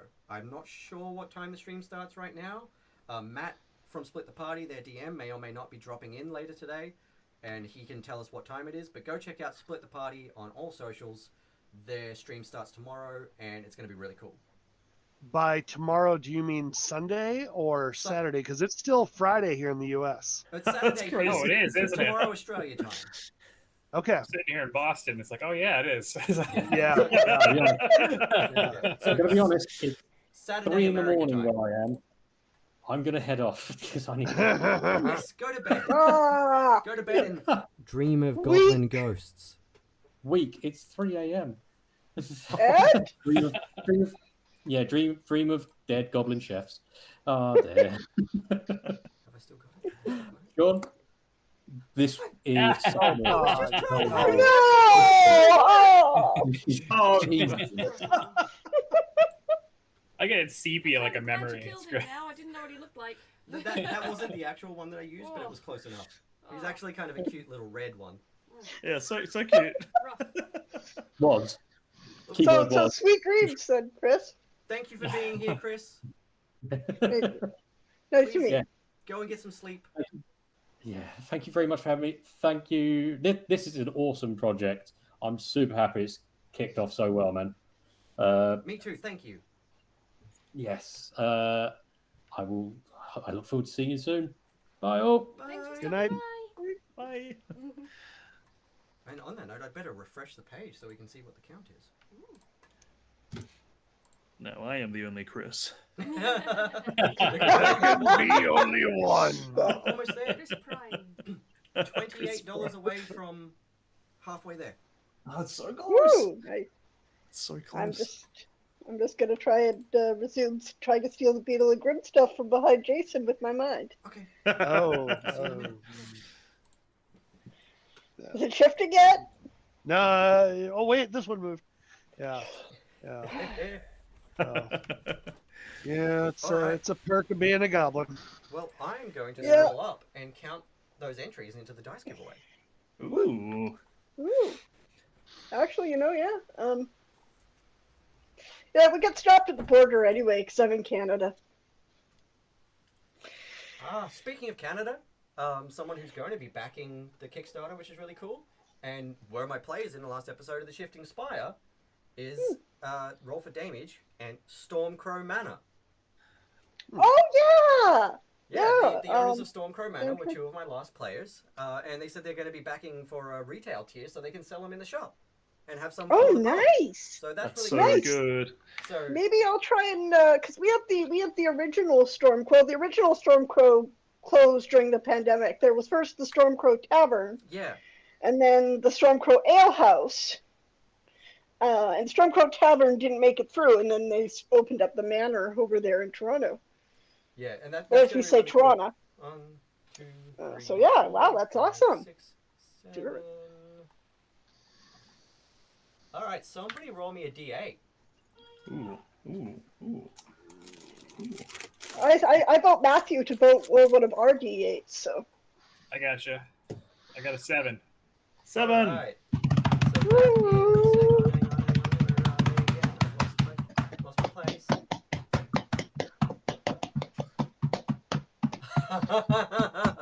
I wish Chris was here to see this. Maverick 2 has won the giveaway. Maverick 2 wins almost every giveaway. It's either Maverick or Chav Hunter that wins the badges giveaways all the time. Congrats! Congrats! So shoot me a message, Maverick, on whatever platform, and we'll sort that out. Chris is in the chat. Oh, that's brilliant. Oh, congratulations. Oh, we did it! 2,513! Time to change the sticker. Oh, that is so good. I'm so happy. All right. Oh, halfway there. I did not hear that, Maverick 2. That's really funny because I sort of haven't been paying attention to the B&G streams and giveaways too because I won 2 gift cards within 48 hours. And I'm like, this is great. And this is actually going to enable me to get my shirt and my Lord's Alliance ring. But I'm not going to enter anymore for a while. Because I won one on the Badgers stream. And then the next day I was just hanging out watching the Beetle and Grimm's Pathfinder Palooza stream or whatever it was. And I just casually entered there and I won the $25 giveaway there as well. We need to have another stream. We haven't done one in a while, but we've been talking. It's just a matter of getting people's schedules lined up. Hey, it's just nuts. Hey, Jason. Hey, Jason. Hey. Just what's up? Just remind everyone that my offer to DM for the lot of you is still open.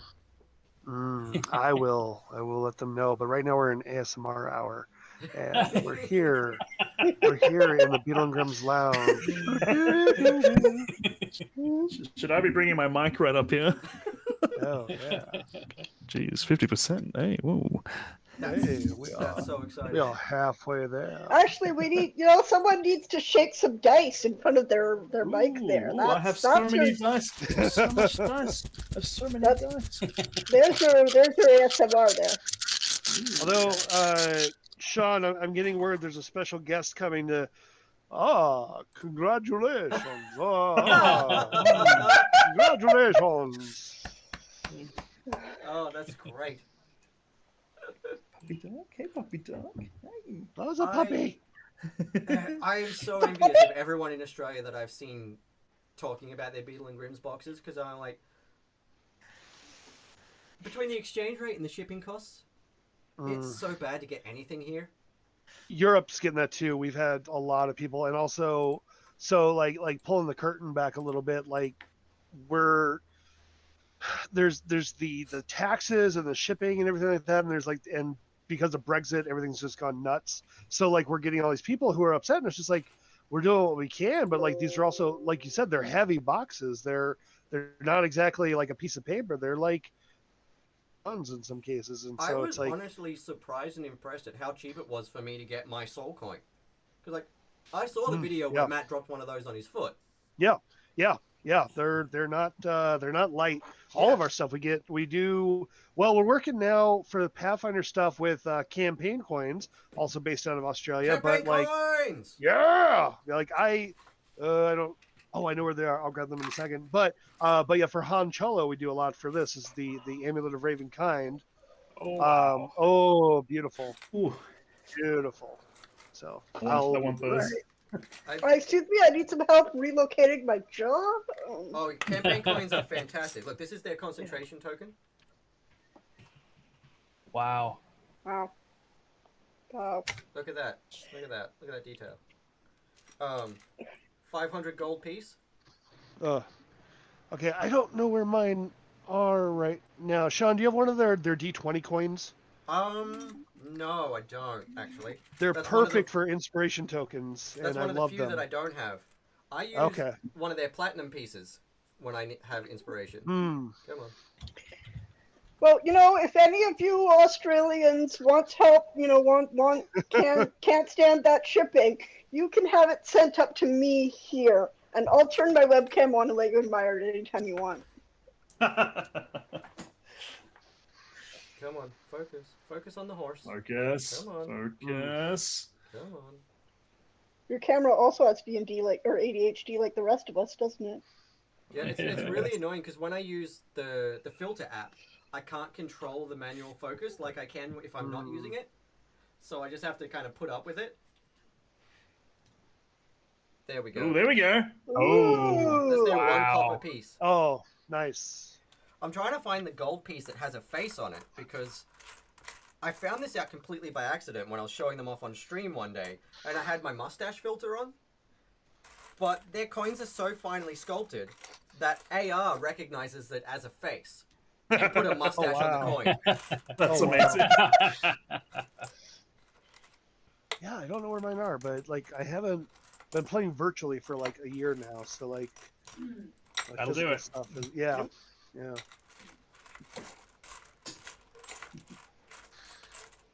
Come on, where are you? I know you're in here somewhere. I have too many. They're so good though. Like they're light and they've got that. They've got just enough weight and they've got that satisfying jingle. Yeah, they're doing. So we're working with Paizo, like Bill was talking about. We're doing the books, and we're doing Pathfinder Society coins that are just gorgeous. And we're doing that through campaign coins. Just beautiful. I was so excited when I saw that announcement because I love the guys at Campaign Coins. They were actually really invited, cool. but they've got some other stuff going on. I think this weekend. Yeah. But they've supported me with the player screens and stuff like that too. They have screens and they've given me a shout out on their streams and stuff, which is really nice. They should pay for you to come to Gen Con this year. Hey, look, if vaccination things are going well and everything like that, I may end up going with work because work was going to be flying me down to Melbourne for PAX, but our dickhead government hasn't ordered enough vaccines, so I can't get vaccine yet. Oh no! I have to wait until we have enough. I've been waiting for an appointment for months. Oh God! And here we are in the U.S. like giving them away, and people don't want them, and we're not gonna talk about that. Yeah. But and there's a mustache on the coin. There's a mustache. That is so cool. That's beautiful. That's beautiful. There it is. That is amazing. Look how good that is. That is amazing. Yeah, I am ready and raring to get my vaccine as soon as I am allowed. Apparently, I'm too young. Wait, what? Yeah. We can't get at the moment. The only thing that's available is AstraZeneca, because our government didn't order enough Pfizer. That's the problem. Right. So there's almost the entire population of under 40s and under 60s who can't get vaccinated right now because we have to wait for Pfizer. Yeah, and if you want AstraZeneca, you have to sign like a pretty big waiver to get it. They're doing that with J&J also here. Like I think they're still giving it out, but like they put a warning on it, and oh my god, that's awesome. Wow. That is so cool. Yeah.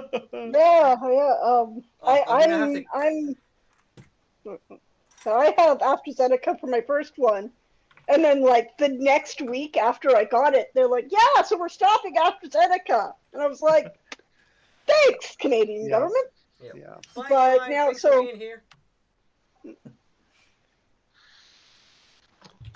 Thank you, Maverick. I was going to say, I'm going to have to clip that and send it to campaign coins. Now, I'm going to take a moment for a second of glorious levity. So all of you that are in the call, you're going to need to pay attention to the stream for this, because I need to share the highlight reel I made of Barmy throwing the arse deer at his players. You hear the following sound. Standing in front of you is what looks to be a giant deer, as both of them turn around and look at you. Hey, speaking However, of Digitech, Brother Darkness, in thank what you. would have Welcome been in. the deer's face What timing? appears to be nothing but a giant ass. What? Huh. Dear God. As this giant deer with an ass for a face charges at you, it is going to hit you and stomp on you as it runs over you. Does a lot of damage, and you just see this T-Rex come down and like almost bite off a whole cheek. Just rip it away, and there's just like it's so soft. Just these giant ones are going to rear up its head, which is not really a head; it's just a giant ass, and it's going to use the ability called "Clap Those Cheeks." Please don't tell me that we are about to face some dummy big beasts. There is this so much magical emanation between its antlers at the top. It is emanating a extremely bright light for 30 feet, something that you're very familiar with. And you glance over in the middle of battle. You see the cheeks on the face of this ass deer part ever so gently, and a bright beam of light arcs out unerringly towards you as it casts "The Sun Does Shine." Aelith and Arzi, you are now frightened of these small carnivorous ass deers. They come in and the cheeks are almost chattering like this. Oh god, what? oh. That's so good. That That's had so me crying with laughter, because that was the first time anyone had used them but me. And I just tuned in live, and it just cracked me up.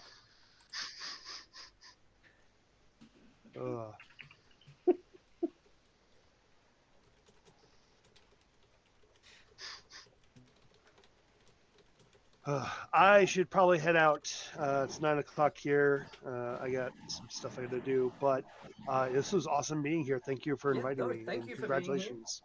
I really appreciate you taking the time. Nice to meet you. Yeah. Good to see you all. So, have a good night, everybody. Beetle and Grooms, what up? Beetle and Grooms. Beetle and Grooms. Good night. Night. Good night. Hi, Jason. See ya. All right, there we go. $2,554 out of 5,000. That's so good. Good. I'm thrilled for you. I'm so thrilled. I'm so stoked. I honestly didn't really know what to expect, but yeah, I wasn't expecting to get 50% before halfway through the stream, to be honest. I'm so stoked. basically in the first hour. Yeah, yeah. Yeah. Yeah. Amazing. You put the work in. You did. All right, tagging campaign coins in that. Maverick posted a screenshot of the coin with the mustache on it. Oh, they'll love to see that. Oh boy. All right, let's see what else we got here. I actually was really stoked to be able to share some of my favorite player moments from the adventures that come in the Kickstarter. So we're gonna have a look through some of those real quick. Where are we? We want to go to live stream games and the Hunger of First Peak, and we're gonna go with Punkle Nick's. My party and be like, I bet you 5 gold they're not brave enough to knock on the door. Yes, I mean, yes. Yeah, dickhead, you'd be fucking right, wouldn't you? These guys are so much fun. Oh my god, I love it. I love goblins so much. Yeah, fuck that for a joke. We're not that stupid. Jesus. I'll give you 5 gold to knock on the door. We'll just wait until you go through and take the gold off your corpse. Well, now, friend, that's not a nice way to talk. I thought we were working in this together. We Hunting are, the but beast. I'm not gonna fucking die by going in there. I bet you he's in there. Any money? Anyone who's looking for guests for their games ever,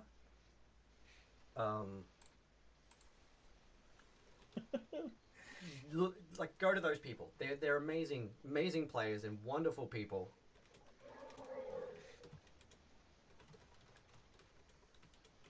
Why? I just downloaded that picture you sent me too, Chris. So give me a second. I was actually just about to say I've just been editing a better version of that picture. Oh, all right. Yeah, send me that. whilst we've been viewing, give me one quick sec. One sec. I was just editing the background out of it, which I've been meaning to do for about 7 months. I get that. Matt, I'm actually going to be editing our game soon, so I can get some good clips too. And I will be making some reaction gifs of you. I think you're muted. Oh, I think you are muted. No, I guess I am. There Oh we go. man, Yeah, you are. I'm excited. That sounds awesome. I still want that. I still want a picture of your face from the time that you rolled that third nat 20 for me. Ooh, I think I got that video somewhere. That might be on YouTube. Yeah, I should. It was I could like write sentences to describe that face. It was I want to argue with this, but I can't because I rolled it. Oh, look, it's big. Hang on, here we go. Here is the Dicentium that Chris makes. Ooh. I'm waiting for it to move. Oh, there it is. Yeah. Yeah. It does fully close in so that they all are straight, but the customer this is the first customer that commissioned one. He prefers to display it like that, which I actually can't argue with. That looks bloody awesome. Yeah, I love that. You know what, Yeah. Chris? You know what would look really cool on the top of there? A stream of mimic faces. It can be done. Anything can be done. I thought you were going to say a Raven and Riddle chunk. But Yeah. I have an overly high opinion of myself. Well, Well, I actually, mean, the one thing I that's wanted what- to do, because obviously I've got the chunk compendium, but it's not really economical to make a mega chunk compendium because you wouldn't be able to fit that many in there. But I was thinking of making like a chunk throne. That would I was be like just going to suggest that. Yeah. Like no, a I was cool literally little gonna thing. say that too because, like, I need to display this somehow. Looks Yeah, like but it's trying to it's too escape big. At the moment, I've just been having it sit on my little gelatinous cube here, but I'll have to do like different versions for different sizes of chunks because there's a few sort of standard sizes that people use, as I understand. Yeah, that could be really cool. I'm very on board with that. I would love that actually. That'd be really cool. Like some real cool little display thing for that. for one of those. Watch this space. Hey. I have to head off because our dog is running around and clearly wants to go for a walk. And we've actually been stuck in isolation for a week, so it hasn't really had a lot of opportunity to walk. So it's not raining, so we're gonna do that and take it out. No, that's all right. But congratulations! I can't believe you're at halfway already. That's so awesome. Of course, I can believe because obviously it was going to happen. That's absolutely amazing. I will be tuning in as soon as I get back to check the Kickstarter and see how it's going. But good luck with the rest of the launch. And it was so nice to meet like an amazing amount of people. I felt very out of place. But hi, everybody. DM me later. Yeah. Please, everyone, hit me up on Glowcraft. Talk to me through Facebook if you like Facebook. If you don't like Facebook, talk to me through Instagram. If you don't like Instagram, talk to me through Twitter. If you don't like any of those, Also find my me on Discord. On the Discord, because we're on the Discord. Yeah, Chris is in all of my Discords, I think. Yeah, I think so. Actually, yeah, on the Discord is probably a good way to chat. But yeah, please hit me up. Yeah, no. Awesome. Thanks, Chris. Okay, bye everybody. Bye. Great to meet you all. Yeah. Wow. Oh boy. We are the true, the strong. Actually, are. you probably count more. So, now that we've weeded out the week, we ride at midnight. Well, it's approaching midnight for me, so okay. I had my Jaspers game earlier today, and I worked a full shift. So yeah. Nice. Shit, yeah. Well, I appreciate you soldiering on. That was awesome. I still want to. I just so stoked everyone's here. You know, like I know time zones are fucky, so I wasn't sure who was going to be able to be here and for how long. So it's just been so nice having everyone here and just getting to chat and hang and just watching the Twitter feed tick up now of people posting about everything, which is really cool. Yeah.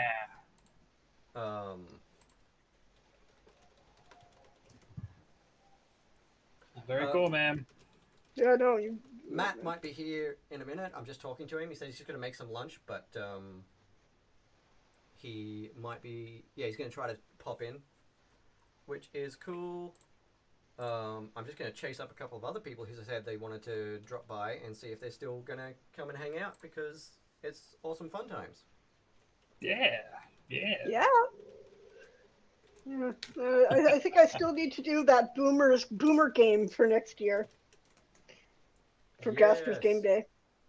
Yeah, that'll be cool. Yeah, I have a gnome, and I bring her out every time I get invited to another guest stream, which hasn't been very often yet, but it's a couple. And my plan is next year get everyone that had to put up with Boomer in their stream gets to take her for a test drive and a little adventure. I'll DM that I'm calling Crisis on Infinite Boomers. Mm-hmm. I like it. I think I told Matt about this when I first had the idea. Yeah. Yep. So, because what the world doesn't need, like, 7 different versions of a little gnome barbarian running around wrecking their shit.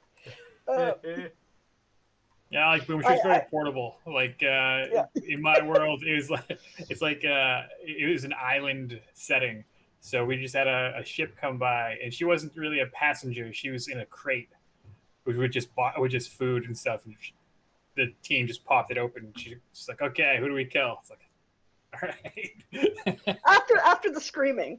Yes. Yeah. That was. I hadn't thought that. I was like, maybe I'll do this, and then I did it. Boomer is kind of my ADHD personified. She's a tiny gnome with a big axe. There's nothing else to say.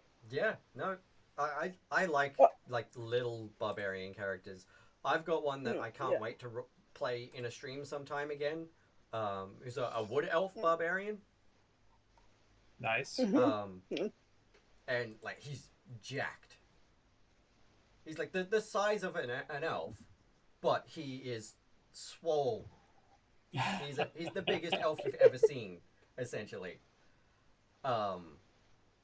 He's only still like 5'8", but he is huge, and he he's more of a martial barbarian. He's sort of like he's inspired by Tony Jaa and Nice. styles like that. So he has 2 warhammers that he uses in like if you've seen The Protector, the scene in the chapel where he's got that. I know exactly what you're talking about. Yeah. Yep. Yeah, and his name's Jareth, and he just like has the leather pants with spikes on his knees and toes. Oh no. Wraps on his arms and the 2 hammers and like an open vest, and he's jacked and he's tanned, and then that's his deal. And then his brother is Thierin Bowcutter, and I ended up playing him because Jareth got killed, and so immediately Thierin rocked into town looking for his brother. Thierin, Is it the same build? yeah, they work out together. You got a double dragon thing going on. Yeah, but Thierin is a fancy boy. He's a College of Glamour bard. Ooh. And so he's in like really fancy calf-length breeches, really nice shoes, a red silk sash around his waist, like a mariachi jacket almost, like really fancy coat over a nice white shirt. And he has a sickle, long blonde hair, and a badger. It's not really his pet or his familiar. It just hangs out with him. It's not quite his pet, but it just started walking with him one day and never left. So it doesn't. Once you serve... feed it and pet and name it. It doesn't serve any combat purposes or anything. It just hangs out with him. Outstanding. But yeah, he's a College of Glamour bard, and they're both huge. And he spent a lot of time at Candlekeep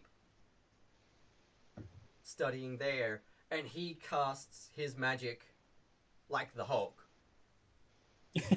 Like he casts Thunderclap with the big Hulk clap, and does a big stomp to use Move Earth or Tremor. Ooh, cool.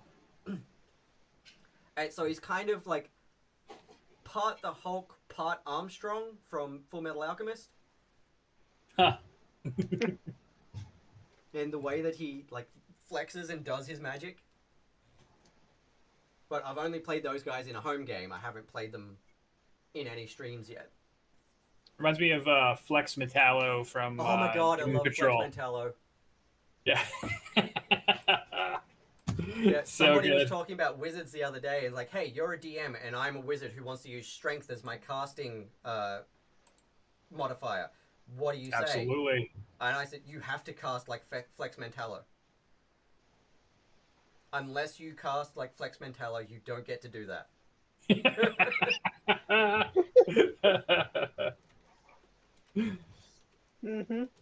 like that meme going around right now. It's like, oh yeah, I snuck up on the wizard, and he's got like a +4 bonus on strength and a quarterstaff, and it's just blur of just.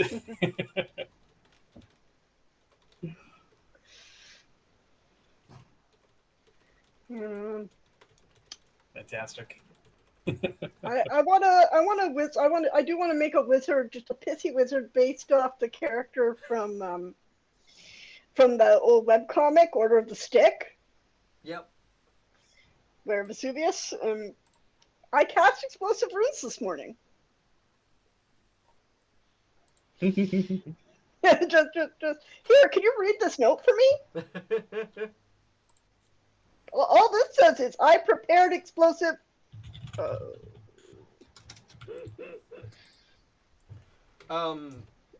2,611. Woo! Making it look easy. I'm gonna be so stoked if we end up at 100% by the first 24 hours. I'm gonna just be over the moon. It's a good tool. It's a really needed and good thing. So. Yep. It's entirely possible that we'll get there. Alright, I'm gonna open this up right now for the chat to have a look at. We're gonna have a look at the actual adventure module for the Hunger of First Peak. So this is the current cover art because I haven't really done anything custom for it yet. So that's the logo that I had done up by Maritus Funk Designs. You can go follow them on Twitter. and obviously TJ, Denise, Nix, and Barmy were my first playtesters. And they're edited by a buddy of mine who is on Twitch. She just rebranded, so Galena something. Fuck, I can't remember now. But it's one of them days. Tank Girl Galena, that's the one. There you go. On Twitter and Twitch, so go give her a follow.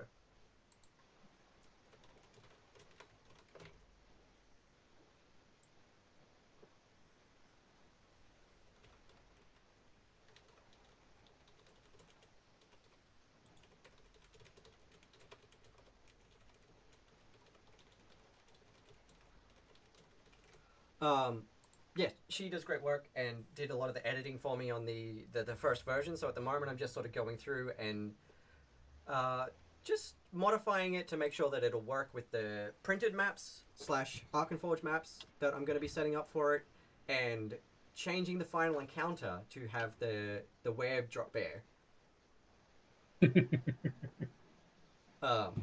And so for those of you that may have sensitive ears, I've got, you've probably already heard the Australian casual swearing throughout the course of this stream, but Toblin and Joblin go full ochre in this adventure. I heard it in the clip. So on the first page is this warning that text written in this style is suggested dialogue. Use it or discard it as is needed. And of course, there is the example here of, "No, you seem all right for a wanky-looking bunch of hipsters. I'm Joblin Jr." And so it's set in the town of Firstpeak, which is a tiny little hamlet in the mountains. It's, they're farmers and scrimshaw artists working with rare mountain fish, explorers, and there are somewhere nearby are some mithril mines. Nice. So it's not a big, bustling, but it's a small sort of trade town in the mountains. There is the local barkeep turned mayor, because the last mayor was got by whatever is plaguing the town. And they are Andrea Brewerskin. They/them. And they've sent letters out to adventurers of skill and renown, requesting their aid in ridding the area of the beasts plaguing it. You will receive a printable copy of those letters that you can hand out to your players. Oh, cool. I'm big on physical props.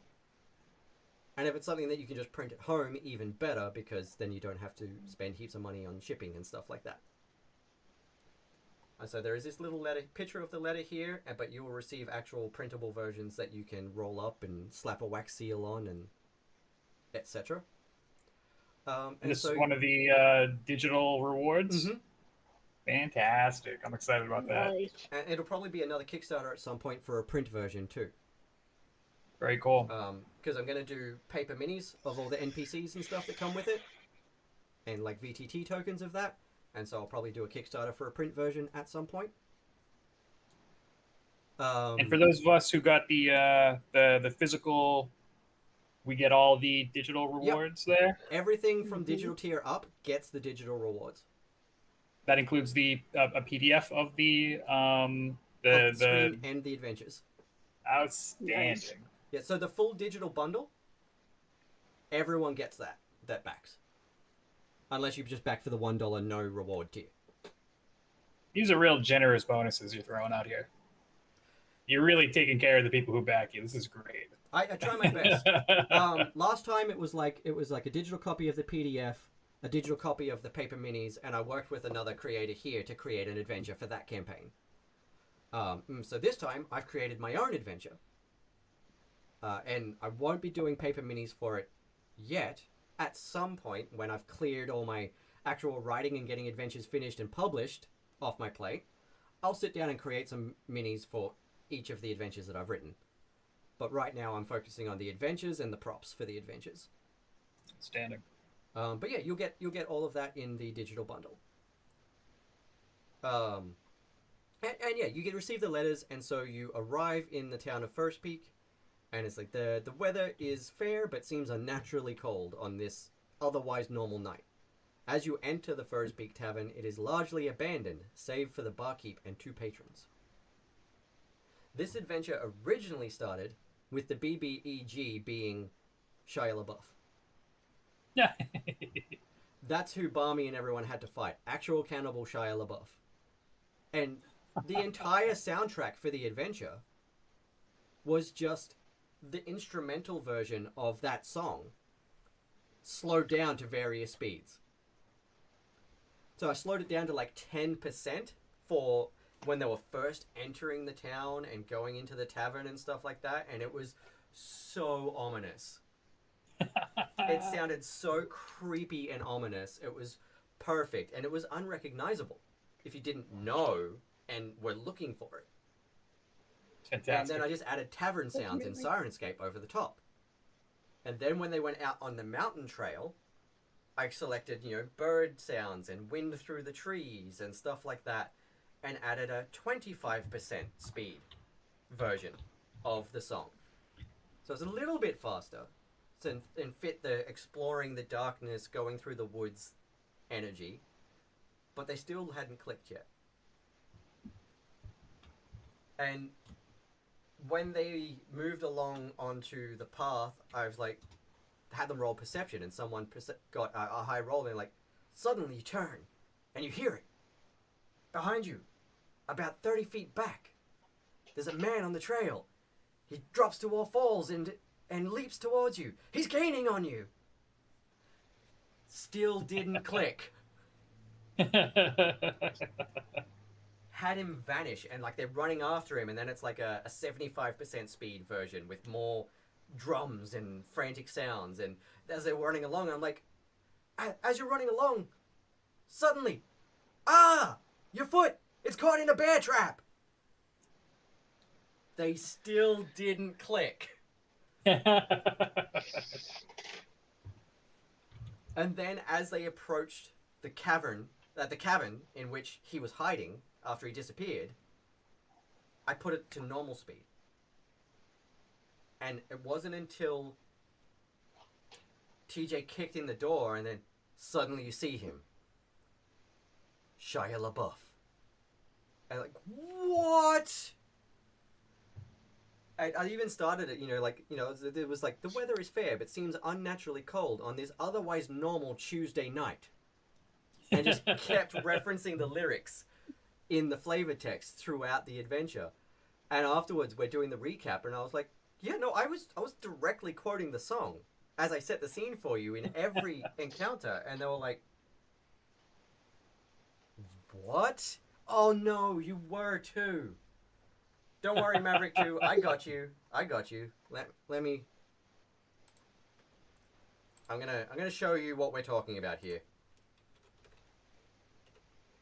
And it was the silliest and most fun adventure I've played in a long time. If you're looking for a CRM your sales team will actually want to use, you gotta check out Monday.com. Here you go.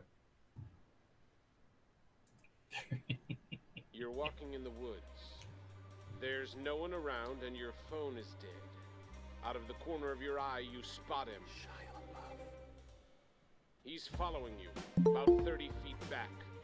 He gets down on all fours and breaks into a sprint. He's gaining on you. Shia LaBeouf. You're looking for your car, but you're all turned around. He's almost upon you now, and you can see there's blood on his face. My God, there's blood everywhere. I did that too. He's brandishing a knife. It's Shia LaBeouf, lurking in the shadows. Hollywood superstar Shia LaBeouf, living in the woods. Shia LaBeouf, killing for sport. Shia LaBeouf, eating all the bodies. Actual cannibal Shia LaBeouf. Now it's dark, and you seem to have lost him. But you're hopelessly lost yourself. Stranded with a murderer. You creep silently through the underbrush. Aha! In the distance, a small cottage with a light on. Hope. You move stealthily toward it, but your leg! It's caught in a bear trap! Gnawing off your leg. Living to the cottage. Quiet, quiet. Now you're on the doorstep. Sitting inside. Shia LaBeouf. Sharpening an axe. Shia LaBeouf. But he doesn't hear you enter. Shia LaBeouf. You're sneaking up behind him. Strangling superstar Shia LaBeouf. Fighting for your life with Shia LaBeouf. Wrestling a knife from Shia LaBeouf. Stab it in his kidney. Safe at last from Shia LaBeouf. You limp into the dark woods, blood oozing from your stump leg. You've beaten Shia LaBeouf. Wait, he isn't dead. Shy surprise, there's a gun to your head and death in his eyes, but you can do jujitsu. Body slam superstar Shia LaBeouf. Legendary fight with Shia LaBeouf. Normal Tuesday night for Shia LaBeouf. You try to swing an axe at Shia LaBeouf, but blood is draining fast from your stump leg. He's dodging every swipe. He parries to the left. You counter to the right. You catch him in the neck. You're chopping off his head now. Just decapitated Shia LaBeouf. His head topples to the floor, expressionless. You fall to your knees and catch your breath. You're finally safe from Shia LaBeouf.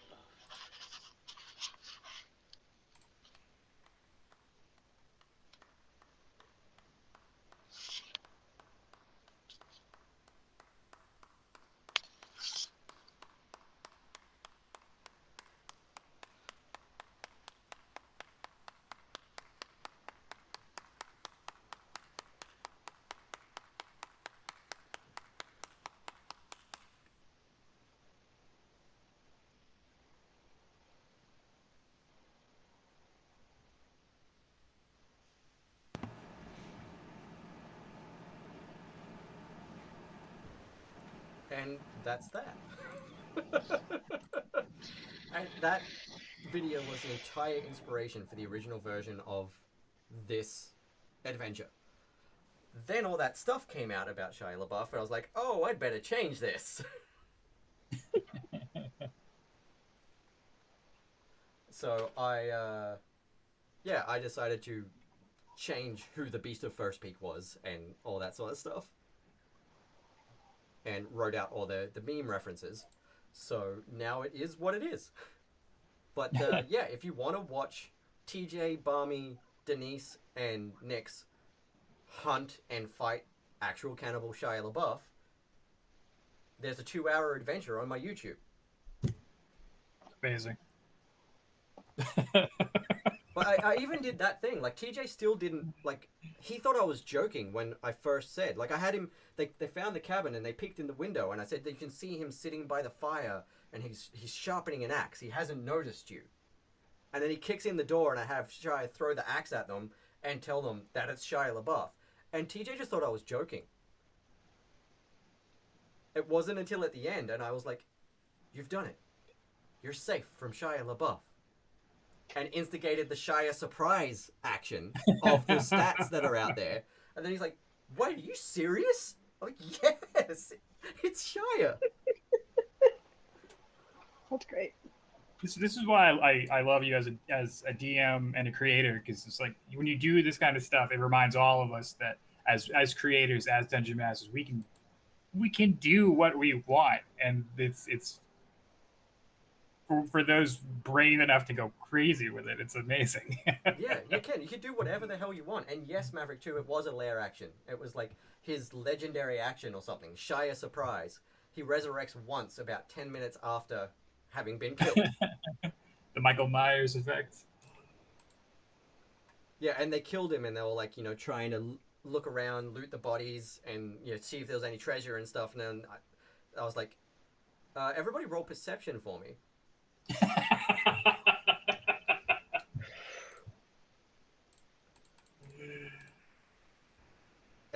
It's the best. I had so much fun with that one. I laughed so hard in that whole adventure. Anytime there's an unexpected perception roll, everyone just kind of... Right? Especially if you fail it. 3,052. Look at that. Dang. Right.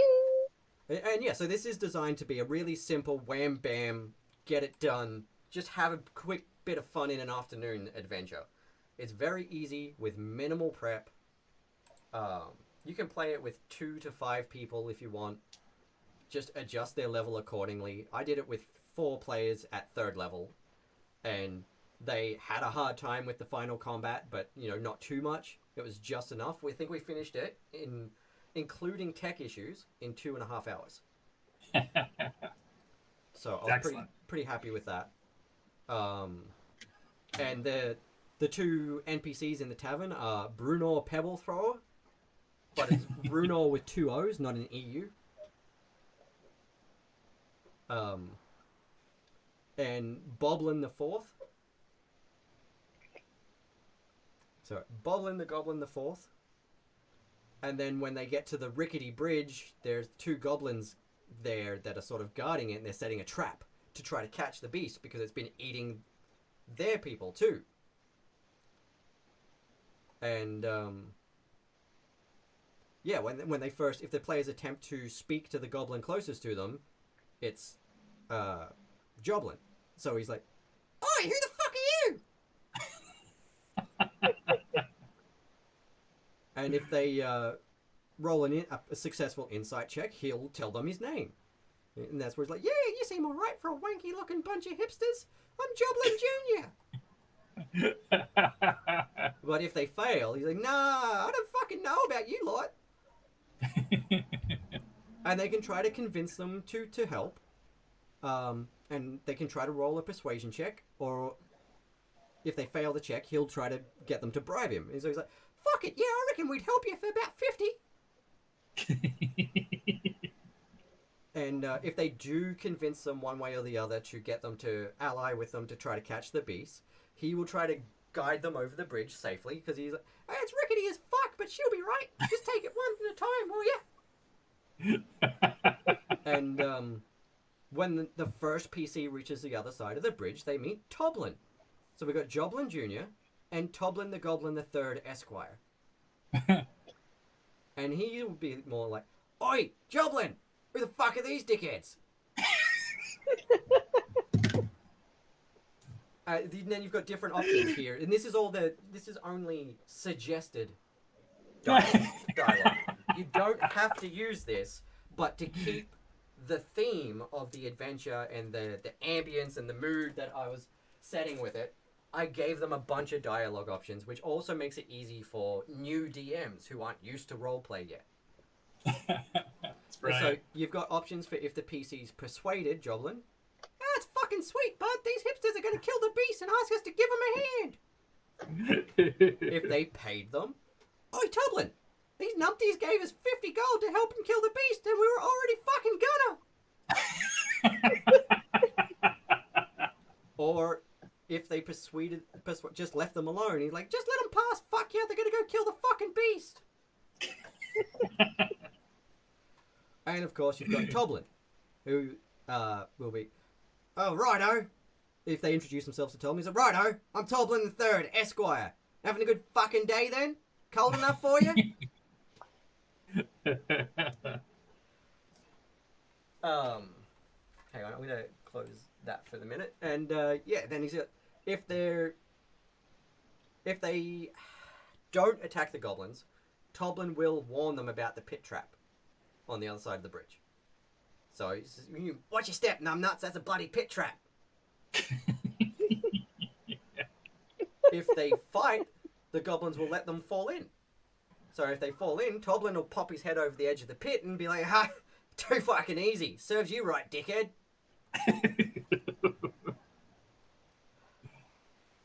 And so on. And that sort of sets the tone for the rest of the interactions with those goblins and the other encounters from there out. Well done. Well done.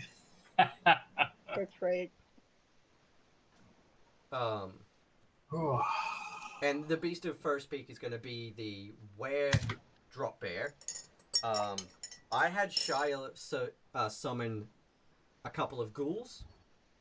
If the players are particularly strong and reduce him to a certain amount of health very quickly, he'll summon a couple of ghouls for backup. I haven't finished deciding what the monsters that the drop bear is going to summon will be yet. But it will be something equally Australian themed. Get out of control, man. This is awesome.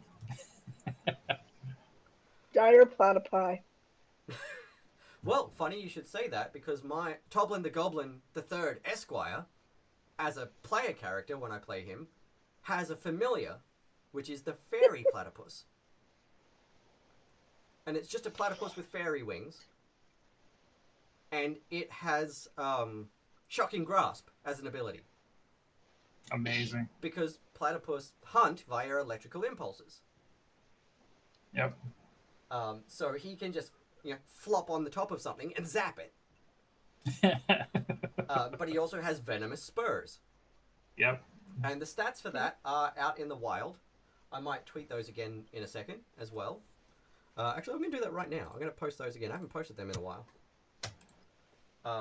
Because my old workmate Lauren, again, Maritus Funk, did this artwork, and I was like, hey, can I fucking stat that? That's really cool. We should just stat that and put it out in the world for people to use. Alright.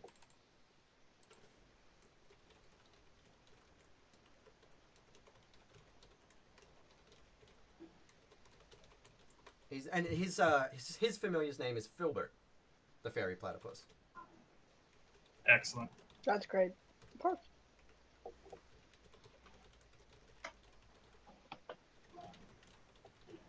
I think I'm gonna have to roll out after this. I think my internet's getting weird and it's starting to tell me that 3 hours is my limit. That's fair enough. That is totally fair enough. Yeah, congratulations on all. This is amazing. You put so much work into this too, so you making it look easy, and haven't been hanging out with you while you were working on a lot of it. I can tell anyone watching that. Yeah, a ton of effort and love went into this. So you are supporting something very worthy. Thank you, Matt. That means a lot. Like, seriously, everything that everyone has had to say about the screen and about my work, and like, honestly, I try really hard. I try really hard to put as much into my work as possible, and I try really hard to put as much into my community as possible. Like, I'm neurodivergent, and I have copped so much bullshit about accessibility and inclusion and being an ADHD player and all the rest of it, which is why I did that panel for PAX last year about ableism and accessibility and how you can fix that in positive ways, and that was a really good experience to do with some really nice people. And that's why I created that new Facebook group as well, because that sort of anti-neurodiversity, anti-accessibility behavior is very common. So Robin and I decided to create a new Facebook group that is for everyone, but is very specifically in the rules geared at being welcoming to neurodivergent players. So if you are a neurodivergent creator and you want to share your work, but you've been hesitant because of the kind of comments that you've got in places and stuff like that, please go and look for the Facebook group Roll for Kindness and join us there. We just created it yesterday, and it's already got 100 and something people in it, which is great. Yeah. And it's all about sharing your game stories, your character ideas, if you're creating work, then that too, just jump in there, and you will be met with kindness and thoughtful, genuine, good faith feedback. In the rules is that people are required to ask what you're looking for too, before just going, I think you should fix or change this, and this. Because you might be looking for that kind of feedback, but some people are a little too blunt in how they deliver it, which with things like ADHD and RSD is really hard to deal with. Even if a person's making a good point, if it's not delivered with kindness and care, it really hurts. And so that's sort of one of the rules, is to go forth with kindness and ask people what they're looking for before delivering feedback, and especially with things like spelling and grammar and stuff like that, to ask people if they want help with that, because with a lot of neurodivergencies comes dysgraphia, dyscalculia, dyslexia, and they might just be sharing you a draft of the thing. It might not be the first thing yet, and they might be planning to run it through Grammarly or an editor or something like that. So they might not need or want feedback on the spelling and grammar of a thing. And again, with ADHD, especially when we know that those are symptoms and part of our condition, or any neurodiversity, you can be really sensitive about that. So when someone just goes in hard on your grammar and spelling, that can be really upsetting. That's me right there, so I'm glad you mentioned that. Yeah, it's in the rules. Because, yes, some people really do want that help. But we want people to get in the habit of asking first. And, it's like that thing. Like, do you have the energy and the bandwidth to have this discussion with me right now? Or are you just really proud of the thing and want to share it with people? Outstanding. Yeah, because some people are creating for the point of publishing. Some people are creating for fun. And so they're just sharing the thing because, hey, look, here's a fun thing I'm using in my home game. And so we're really trying to foster an environment of that thought and care and encouragement and support for players, DMs, writers, artists, any kind of creator. Whether you're a creator or you're just a player, like, this is for everyone. It's not for creators specifically, but a lot of creators post in these groups. So we have these rules in place to help everyone feel safe and comfortable.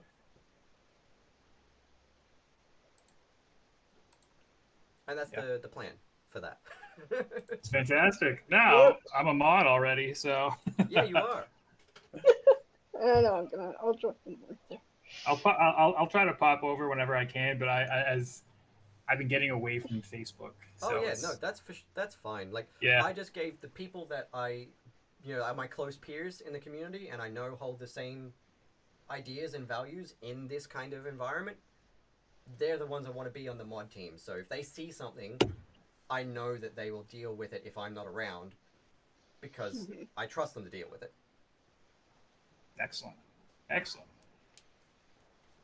Exactly. You're one of the real ones, man. I do what I can. I try my best, I've started from the bottom and tried to work my way to where I am, and I want to do everything I can to bring other people with me and create spaces for people like me. It's beautiful. Yes, yep. All right, but that is going to do it for me. So right, thank you for inviting me. This was so fun. Thank And you a for great being way here. to... It was a long day, but this is a great way to end it. And dude, congratulations on the progress. Half in an hour is outstanding. So yeah, 3,052 out of 5,000.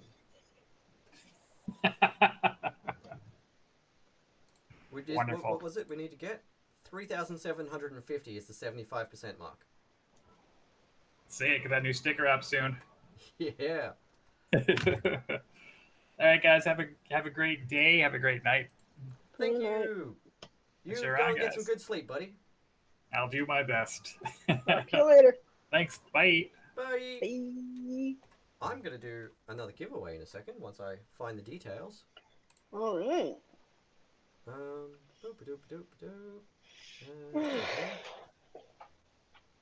Where are we? There we go. Okay. I'm going to get rid of that one and probably start from the bottom. We're going to give away 2 sets of pigment pack dice for D&D Beyond. Nice. So, first set, let's go !Beyond in the chat. I'm going to give it 5 minutes, and then I'll draw it.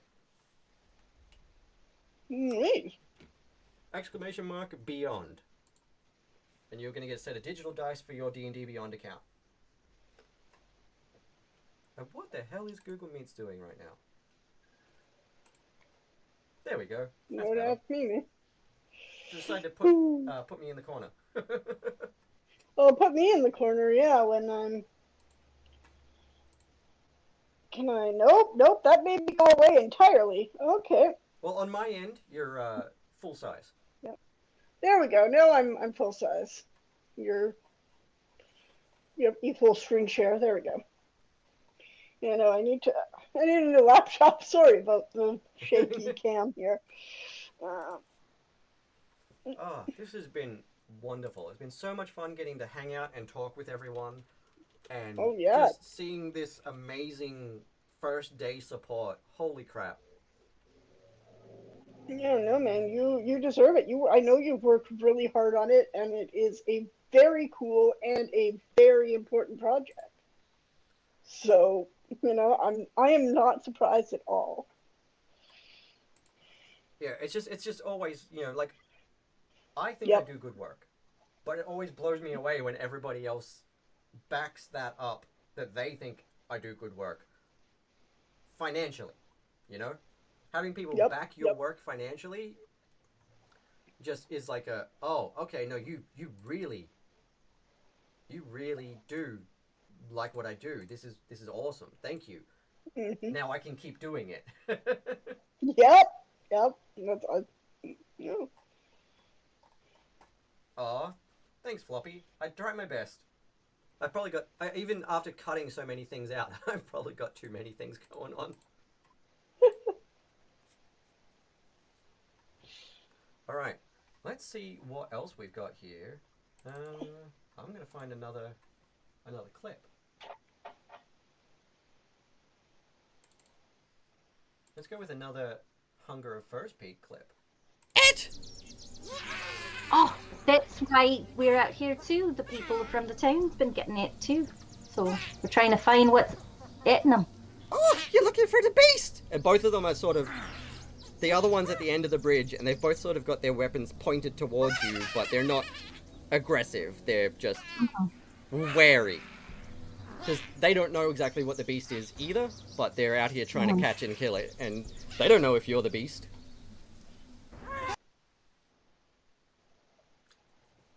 I love those guys so much. I can't wait to play with them again. They really made that game the absolute best thing it could be. All right. I'm going to stand there and say, well, it looks like we have some friends here. They're all kind and wonderful Yes. people as well. Okay. Let's show them how to eat. And I'm going to bonus action transform. Ooh! The pendant around my neck is going to turn into an oozy liquid and come up and give me this huge maw of teeth. It's going to run down my arm, only one arm, and turn into like, you know, almost like a spiked appendage on one arm. I'm going to move up to the ghoul and I'm going to bite. Okay, roll to attack. I love it. I love your character. It's a 19 to hit. Oh yeah, that's a hit. Stretch goals, then we might be able to unlock some other cool stuff. And it's going to be 7 points of piercing damage. Hard enough. Okay. Yep. That. Maybe the D20s could become a set of polyhedrals. Maybe we can get that soundtrack for the Hunger of First Peak. Maybe we can come up with a soundtrack for the Shifting Spire. You know, that adventure's not going to be ready for a while, but who knows? If we smash stretch goals hard enough, then, you know, it might be worthwhile throwing that on and the soundtrack on and putting it as a next year delivery sometime stretch goal. You know, like everyone will get a digital copy of the Shifting Spire and a digital copy of the soundtrack. But I don't know about that one yet because, you know, I don't want to overpromise. It's something I'd love to do, but I don't want to overpromise. But I am going to be working on that adventure anyway. So when it's ready, I'll do something with it. I'll do something fun with it. But I will definitely be thinking of some really cool and fun. Let me just actually get near the microphone instead of getting too distracted and moving over here. Yeah, definitely going to be doing something else cool and fun if we smash those stretch goals.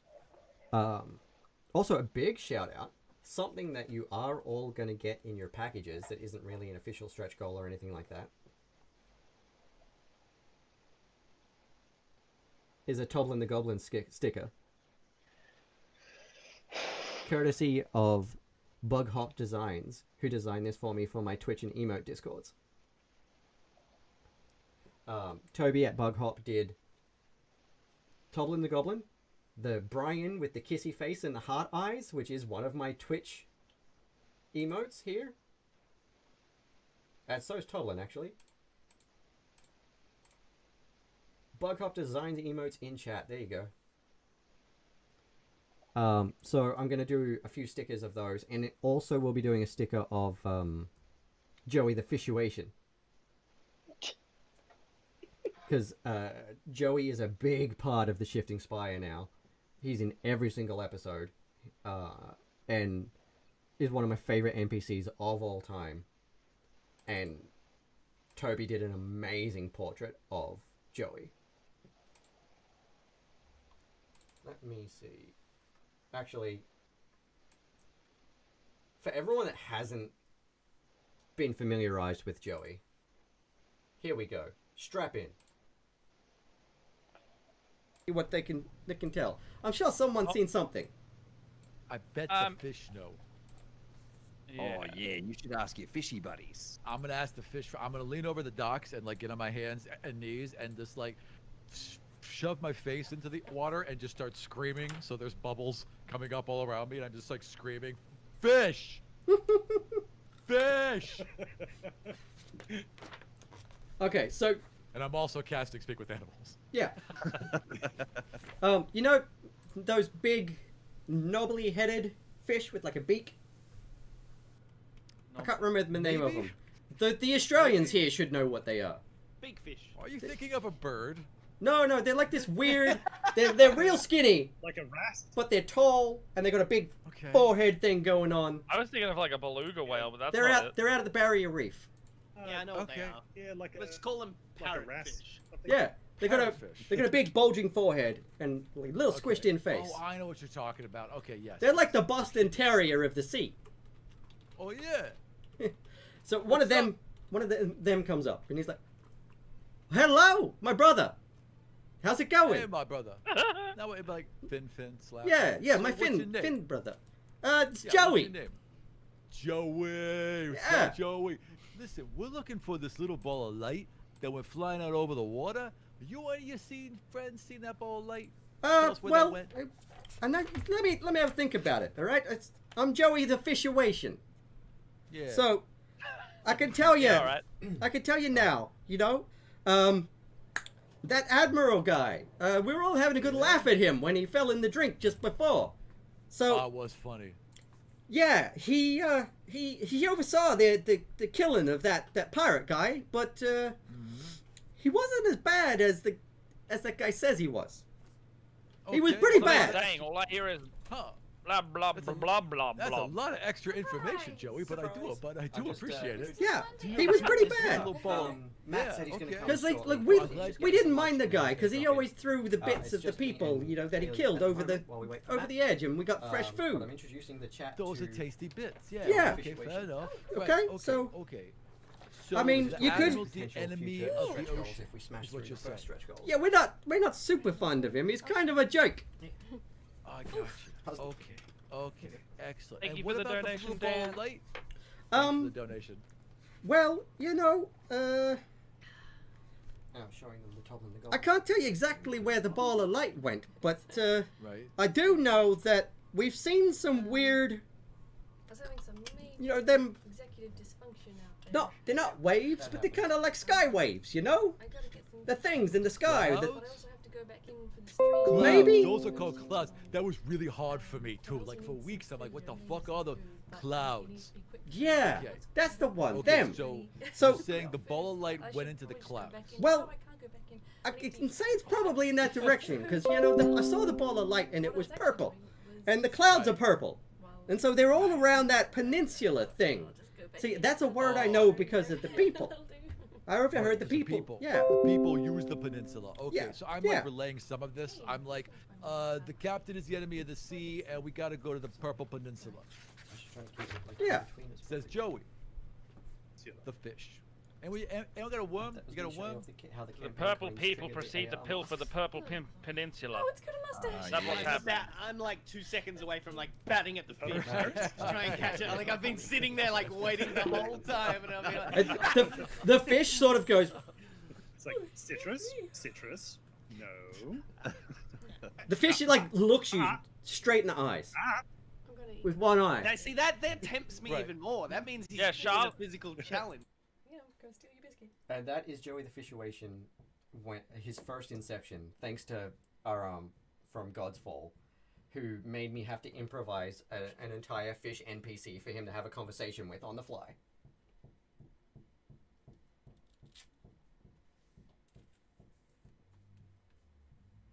Who's Danny Kaye? Oh, you know, Singing in the Rain. He was the funny one. Oh, yep. He was the music. Yep. Cosmo, yep. Thank you. I knew the name was familiar, but I couldn't remember. Sean loves Singing in the Rain. I do. Yeah. I do love Singing in the Rain. It's true. No joke. Yeah. Anyway, as promised, as part of the stream, I did say once we went live, I would eat a banana very slowly on stream. So to fulfill that pledge, here I go. Perfect. You're welcome.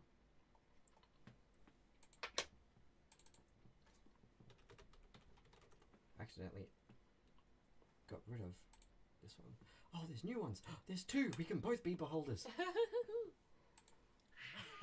Aw.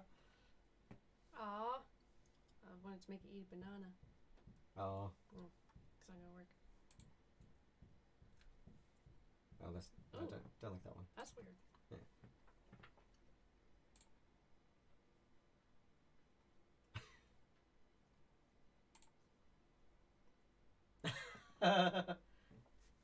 Biggie P just joined the chat.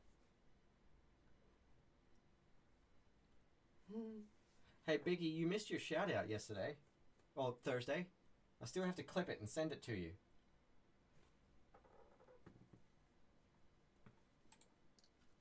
Oh, there we go. Oh, I like that. Come on, focus.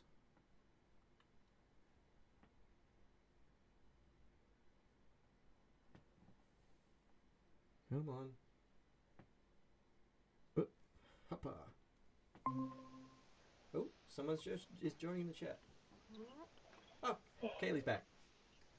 Yeah, sorry, I was blind and deaf for a while there. There it is.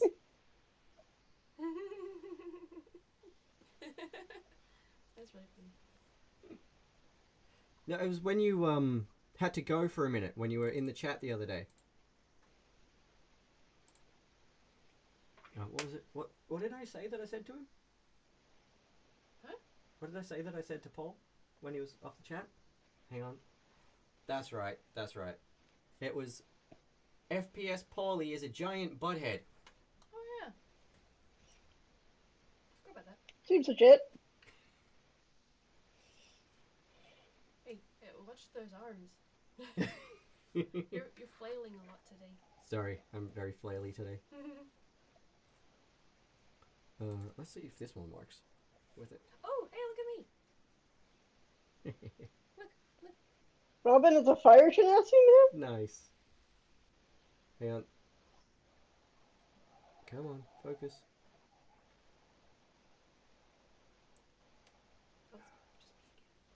Oh, dang it. I had the focus for a split second there. Am I hidden? Can't see. Nope. Yep. Come on. I can still see you, but it's not focusing on the coin.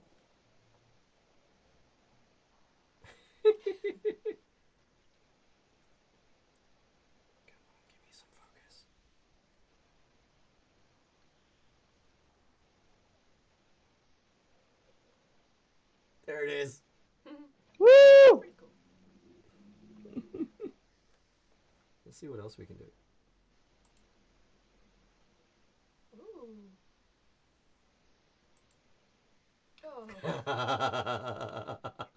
You are, well, how about a no?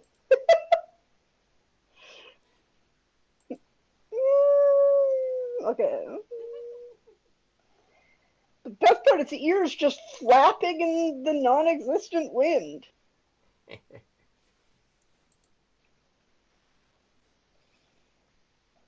No, don't click that one. I hate that one. Okay. Okay, you can click it.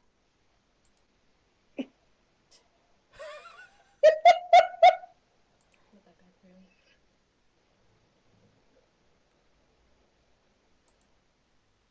Oh, neat. I've been itching to play with this one for ages.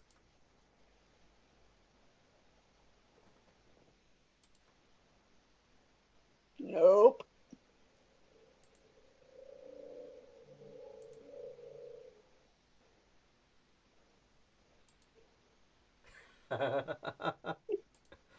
Oh, how's that for a quality coin? Now that's content. Right, it's detailed enough to trigger AR masks. I love that. Oh, the thingy has gone away from where it should be. There we go. Oh wow, look at that. Yeah. Look where we're up to. Give it a quick refresh. Yeah, you're about 2/3 almost. Yeah. Yeah, we need, what was it, 600 and something to get to 75%. Almost there. Exciting. Yeah, pretty excited about that. Yeah. All right, well, I think I need to go have my dinner, unfortunately. That's okay. Thank you for joining us. It was just You're really good time welcome. having Thank you everybody here. thank you so much for having me. I had a great time, and I'm so happy for you in the project. Because this is, I mean, you work really hard, you deserve it, and it's a great resource. Thank you. I can't wait to get these out. And again, also thank you for the dice. Our And pleasure. I'm Our sure pleasure. that Maverick is going to really enjoy his set of dice. I really, yeah, I hope he will, and I hope they roll them in health and enjoy. And I hope that you don't kill any of your players with the post trunk. I will. No, killing their characters is cool. Again, killing players is generally considered murder. True. Maybe just a knockout. Somewhat. Oh, I forgot that you didn't have this in. Oh, thanks. I've just been nodding and smiling. She's saying that I hope you enjoy them, and she hopes I don't kill any players with the chonk. Oh, well, you know. Maybe not today, maybe not tomorrow, but eventually. Just throw Well, it at them you when they know, misbehave. yeah. It's probably a good size to fit in a sling, but for legal reasons, I should not have just said that, and it was a joke. And I totally don't have a slingshot anywhere. Though, it's so pretty, I couldn't even possibly risk damaging it. It's gorgeous. I love it, it's so cool. It's so impressive. And we are now only 2 followers away from 2,500. Nice. So if anyone is watching this and hasn't followed me, as soon as I hit that number, I'm setting up that giveaway for a own, like, if you like that chunk, imagine your own design. That'd be cool. Maybe not quite as ornate as that, necessarily, if we have to work from scratch, but you can get your own custom chunk. One of these with Brian inside it would be really cool. Talk to Sam, maybe if you provide the 3D model, but... Oh, here he is. Perfect timing. Let me just... Oh, hey, I can hand it off and leave you not talking to yourselves. Just give him a second for it to click in. There he is! Hey, Hello. buddy! Can you hear me? Yes, I can. How are you doing? Good. How are you? Good. Sorry I'm late, That's but all right. I have found it my way here. Yeah. Kaylee, this is Matt. Matt, this is Kaylee. How you Kaylee's doing? from Raven and Riddle Dice. Those dice that I was posting about on Twitter the other day. They're really cool. Oh, ones. cool. I'll Nice to show meet you because everybody else has seen it, but you haven't. Look at this. I think I've seen these going around. Oh, Yeah. nice. It's got a raven on a skull on a pile of treasure inside it. What? Oh, cool. It's our mascot, Quoth the Raven. Yeah. Oh, that. Yeah, I like that. I like that a lot. And they like really. They look really sharp edge as well. They look nice. They're really crisp. They are. They are. So once again, Robin, please don't put them in your mouth. Not. I love putting dice in my mouth at all times. That's what you do as a dungeon master. It's like the initiation. I know. Candy. Yeah. They are the forbidden. They are the forbidden candy. Thank you, but also, they would also hurt all the way going down. Yeah, just a little saying. bit. Yeah, especially those D4s. I specifically got all translucent dice so I could think they look like candy. Yeah, see, Okay. one day, Matt, Why I'm going would to you- buy you a set of candy dice and a set of dice that look identical to the candy dice and send them both to you in the same packaging. No, I'll be good. I'll know which. I'll smell them. You can see a Jess in the background there. Hi, Jess. She's the very background. All right. Well, I really do. I'm afraid I've got a rumbly in my tumbly. So again, thank you so much for having me. No worries. Thank you for joining us. Yes, thank you for being here. You're welcome. Thank you. I'll talk to you again. Catch you on the flip side. Bye. Bye. So, Matt, I was talking you up earlier and actually even showed Joey the Fissuation being created just before. Tell everyone who you are and about your new show because I couldn't... Oh, like the stream? Yeah, because I couldn't remember the details of the show tomorrow. Oh, sure. Yeah, so we're doing... So, hello, I'm Matt Brown, and I DM and produce over at Split the Party. We're on YouTube and Twitch. YouTube.com/splittheparty, or on Twitch, we're Twitch TV/splittheparty from memory. But yeah, no, we're doing like we're starting it tomorrow. We're doing like a Ravnica War of the Spark stream. So like set in the world from a Magic the Gathering plane of Ravnica, and based very loosely on the events of the War of the Spark storyline, which is like a big cataclysmic. Just think of like a magic apocalypse, and then you're just a bunch of people that have to navigate that while literal gods just start beef with each other. I love it. And then we're very kind to have Wizard of the Coast supporting us. We're going to do a giveaway. We got a starter set tomorrow. That's very cool. We're going to give away on stream. And yeah, we got a bunch of really cool guests that are coming on as well. And we partnered up with Roll for Damage for this one. So we're on their Twitch rather than on our own. Oh, so, cool. So they're very kindly hosting and doing all the tech for us. And I don't have to do all the OBS stuff. And I am very, very happy about that. That's cool. Very happy. Yeah. But no, it's going to be good. We start around 2 p.m. Australian Eastern Standard Time. Oh, nice. That's good time. Yeah, so it's like 2 to 5 straight. I'm trying to find one Sunday. that's going to do both of us. Hang on. Hey. There you Yeah. go. You've missed your favorite a few times. Sorry? You've missed your favorite one a few times. Oh, the big eye thing? No. I don't know which one. The pig. Oh, lovely. I do not miss that pig. Oh, man. So how's the Kickstarter going? Tell me about it. It is sitting at 3,119 out of 5,000. That's not bad.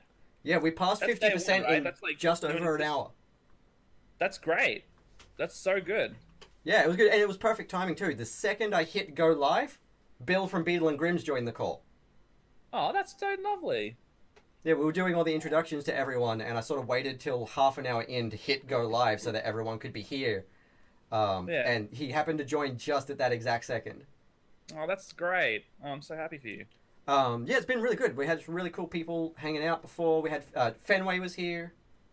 Oh, really? Yeah, oh, yeah. man, so full disclosure, I slept until about 11 today because I've been dying. You've been editing trying like to get this mad. Stuff done. Sorry? You've been editing and stuff like mad. Yeah, if I'm not running a paid game, I am doing one of those right now. And today I have very specifically just not done anything. I'm not doing anything today.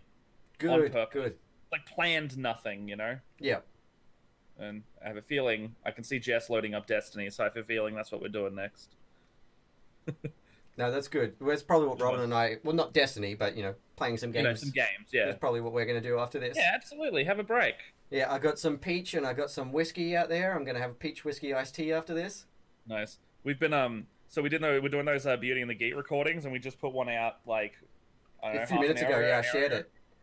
Oh, thank you. But yeah, we when we record those, we basically have a watch party and record at the same time, and we basically just have a couple drinks while we're doing it. So Yep. that's like my casual drinking at the moment. Yeah, no, I get that. We were actually talking about you guys and like George being on the show and stuff before. Oh man, have you guys caught up with any of it? Because it's just like I have watched the first 3 episodes. like the actual episodes. Yeah. I sat down and watched them last week while I was working, but I haven't It's watched the new ones it's yet. definitely a put something on while you're doing something else kind of show. Yeah. Yeah. But yeah, no, I haven't watched the new ones yet with the first elimination and first makeover. Oh, first elimination. I think that's the one we're watching now. Yeah. I don't remember. We watched like 3 in almost a row, so they kind of just blur together at a certain point. Yeah. No, that makes sense. Yeah. No, but that's good. Congratulations again for this whole team up with Wizards. That's really cool. Thank you. We've got some more stuff coming later, but we got to confirm everything so far. Yeah. But no, we know that if our PAX panels gets up, we know that we've got stuff for that 100% as well. So we'll do some giveaways. Like we're thinking maybe like, hopefully, like none of this is confirmed yet because we're still like talking about it. But we're hoping maybe like one of those Witchlight books or something, like the new campaign book we could probably do. That's what I imagine, because we'll probably just go like, hey, what's recent, and then we'll just Have you seen the platinum edition of that? We have. So the guy, one of the guys I work with at DM for Hire has already ordered his. Like the second pre-orders went out, he's like, get that, and I was like, absolutely. If you can offer like a paid DM experience like when we can in person, to do like a platinum edition run of the Witchlight. What's it called? The Wild Beyond the Witchlight? Yeah, Wild Beyond the Witchlight. Wild Beyond the Witchlight, yeah. If you can do like a platinum edition run of that, like that's great value for people who are like hiring a DM as well. Right. He's also got like he's got a all few. of them. Yeah. I think he's got all of them except the Waterdeep one. Yeah. Bill. And anything Bill actually showed us the Wizard book for the Pathfinder books from the Kickstarter today. The Wizard book? You know how they did those Pathfinder character journals? Oh, yes. Yeah, he got the Wizard one in from the factory, like, just today before he came online, so he was showing us that. He's showing you. It's that's so really cool. That's awesome. Man, yeah, I like, those Platinum editions look so good. Like, when I was at his house recently, I was, like, looking at all the props. Yeah. And, like, he had the, whatever the, I think it was the Silver edition or whatever of the Ravenloft one. Yeah, with the yeah, and it came with the symbol of Ravenkind. Yeah, they were showing us that on the stream earlier too. Because I was holding it. That thing feels good. Yeah. It's like weighty. Right? Oh, like I've got the soul coin from them. Yeah, I saw that too. Yeah, it's weighty as heck. Yeah, and they're working with proper metal and they're painted and everything. Yeah, and they're working with campaign coins now too. Ooh. Campaign coins are doing their Pathfinder coins. Oh, interesting. Yeah, we were talking about all that before because I had Jason and Bill on today. Oh, nice. And Jason was showing off some of the stuff from the box that he's got, and then Bill showed us that the new book. And so I told him I'm going to have to... Hello. I'm just looking at you. Hi. I'm going to have to reskin Toblin as a wizard so I can use that book. Oh, fair enough. Because I played him as a sorcerer on Badges. Yeah. Did Dave end up stopping by? No, Dave didn't make it, but Joe and Chris were here. Oh, awesome. Yeah. But Dave will probably pop in on something else at some point. I know we're lining up. It's like 3 a.m. over there. Yeah. They were here from like midnight till 3 a.m. basically. Far out. Okay. Oh, no worries. Sorry, hon. I can turn that one off for you if you want. Okay, you just keep going. Okie dokie. I love you. Hang on. Dave. Talking about Dave and the Badgers. Yeah. Dave is organising one of their live Q&As with me for next month. Oh, cool. Yeah. We're just trying to schedule it at the moment, and Joe and Chris were talking about getting me on for another one of their games soon. Which game was that? Was that like, would that be a D&D one, or is that a Pathfinder one again? Depends on what they're running. Oh, true. They just finished up Avernus and Tomb, didn't they? Mm-hmm. And also Rune Lords. Rune Lords was also finishing up. Wow, they're doing a whole shift. Yeah, they finished Rune Lords, and so they've still got Starfinder going, I think. They're doing Jennifer and SideQuest Prest's campaign at the moment. Thanks, Maverick. Congratulations on winning the dice again, and thank you for hanging out, and thank you for getting all those screenshots too. That's great. I was showing off how the campaign coins actually trigger the AR masks. Oh, cool. And Maverick. Oh, like on the that's fun. Yeah. So one of the coins, the 50 gold piece, the face is so detailed that it will trigger these. And he grabbed a bunch of screenshots for me and put them on Twitter so we could tag campaign coins in. Yeah, nice. Yeah, but it's been a really fun time. I was glad that you were able to stop by because I was talking about you guys a few times. I appreciate it. Yeah, no, I got up and I had to just like make a thumbnail immediately because I forgot to do it last night, and then it was lunch, and I was like, oh shit. Yeah, that makes sense. Today. Yeah. Glad I could make it. TJ, Denise, Nix, and Barmy were here at the start as well, which is really cool. Yeah. Awesome. We were talking about the All Familiars game that TJ asked if I wanted to run for them sometime, and we're going to try to line that up. So, like, do you mean, like, all familiars, like, they're all going to play the familiars of their current characters for an episode. Yeah, I like that. And they want me to DM that episode, so they can... Their familiars have to go and rescue the characters. Oh, yeah, I like that concept. That's yeah, great. it was something like that. But, yeah, they'll all just be playing as their characters' familiars. Yeah. Nice. Yeah. And that'll be really fun. I've really wanted to DM for those guys for a while. They're all really cool players, and of course, one of their cast members is the voice actor for one of my favorite Transformers. I was about to say it's Transformers, isn't it? Yeah, it's Transformers. Mistress of the Flame from the Power of the Primes series. Oh, nice. Well, who do they voice? I haven't seen it. She voiced Mistress of the Flame. That's the Transformers name. Sorry. I thought that was their I thought you were saying that's their Twitter handle. No, that's the Transformers name. Oh, okay. You know how they brought... As you can see, I'm very well versed in Transformers lore. Have you seen any of the stuff where they brought in all the Cybertronian colonies back to Cybertron? No, I assume my knowledge of the Transformers series is limited to the Michael Bay movies, unfortunately. All right, disconnect. I like Transformers. I don't watch Transformers though. Oh my god, dude! Watch Power of the Primes and then catch up on the Netflix series. That's the best stuff that's come out in recent years, and it's really good. Like War for Cybertron. Yeah, that's the one that's on at the moment. But that's the one Rooster Teeth made, isn't it? Yeah, they made both of them. Oh, okay. They're different continuities though. Lindsay, who was in my Jaspers game, she's coming on the Ravnica stream as well. But I think we're locking that in. But Yep. she voices someone on War for Cybertron. Oh, cool. Aida One? Yeah, her. Yeah. Yeah, that's Lindsay. Yeah, I think I was conversing with her in a different stream about that, actually. Yeah, nice.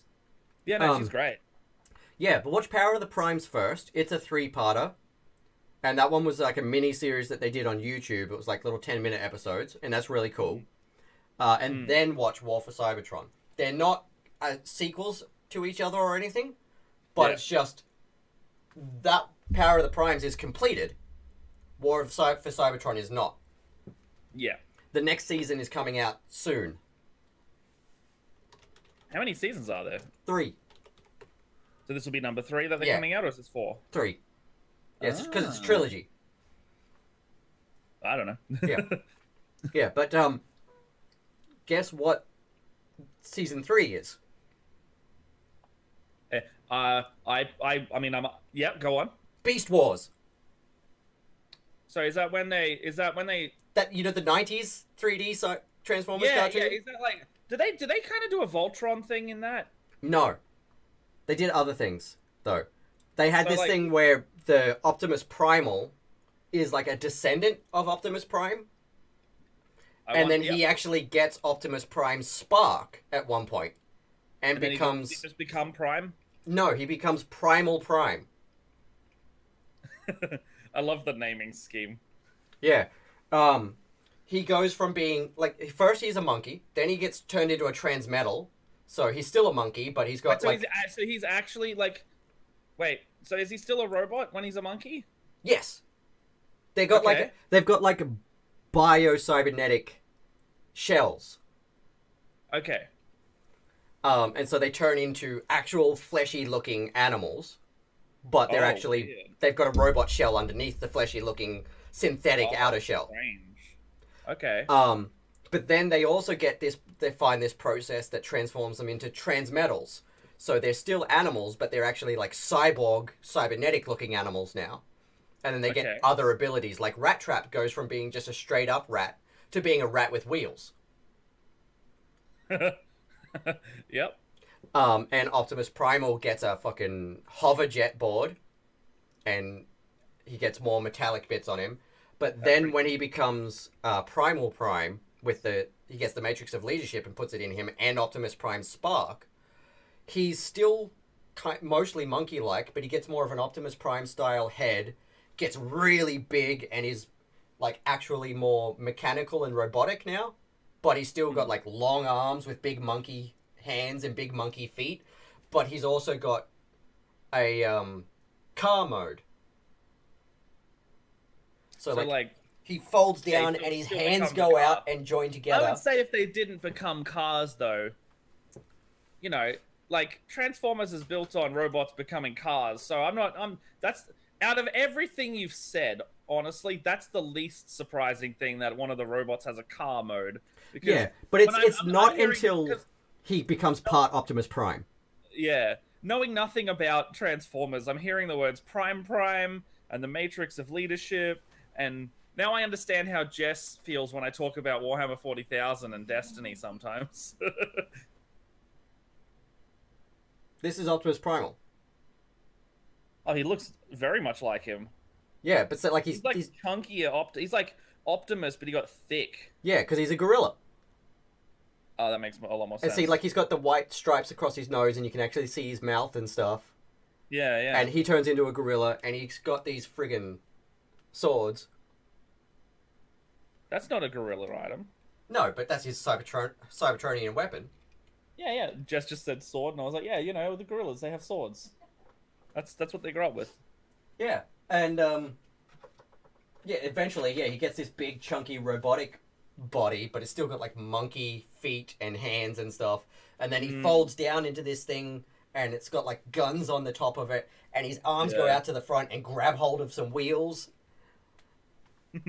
It's crazy, and yeah, they're combining it to with Beast Wars now, because in the original Beast Wars, they're Cybertronians that crash on Earth in the Jurassic era. But they're descendants of Optimus Prime and Megatron and all that sort of stuff. The Maximals and the Predacons. It turns out, though, that while they're there, the original Optimus Prime and Megatron and stuff are on Earth. Because you know how the Ark crashed on Earth in the G1? Let's say I do, yes. Yeah, their spaceship crashed on Earth way back. But this storyline, it crashed millions of years ago. And so Beast Wars is happening all around, and they don't know that they are crashed and deactivated and unconscious under a fucking volcano, basically, until a few seasons in. Oh. And, like, Starscream's spark gets put into one of the Predacons at one point, because it turns out Starscream has an immortal spark. And there's a one called Waspinator, and yeah, Starscream possesses Waspinator's body. Waspinator's a fun name. Yeah. Like Waspinator. I like that. This is Rat Trap. Is that the guy, the rat with the wheels? Yeah, this is his first, when he's just a rat. Yeah. And then eventually the back legs turn into wheels. Okay. So he becomes a Ratmobile. Yeah. There's a lot going on with that. There is, and yeah. So for the third season of War for Cybertron, they're having that war, and Optimus Prime throws the not the Matrix of Leadership, the Allspark through a portal to Earth to get it away from the Decepticons, and it turns out that when they come to Earth this time, they're arriving in the time of Beast Wars. So instead of the Beast Wars robots arriving while the Cybertronians are already there, they're arriving while the Beast Wars guys are already there. I think I follow. Yeah. So I'm gonna need to look up they're not already there and unconscious in a mountain when they arrive this time. Instead, it's just a new continuity where all the Beast Wars characters are already on Earth in the Jurassic era, and then the normal Autobots and Decepticons turn up and are going to have to discover that these Maximals and Predacons are there. Yeah. Okay.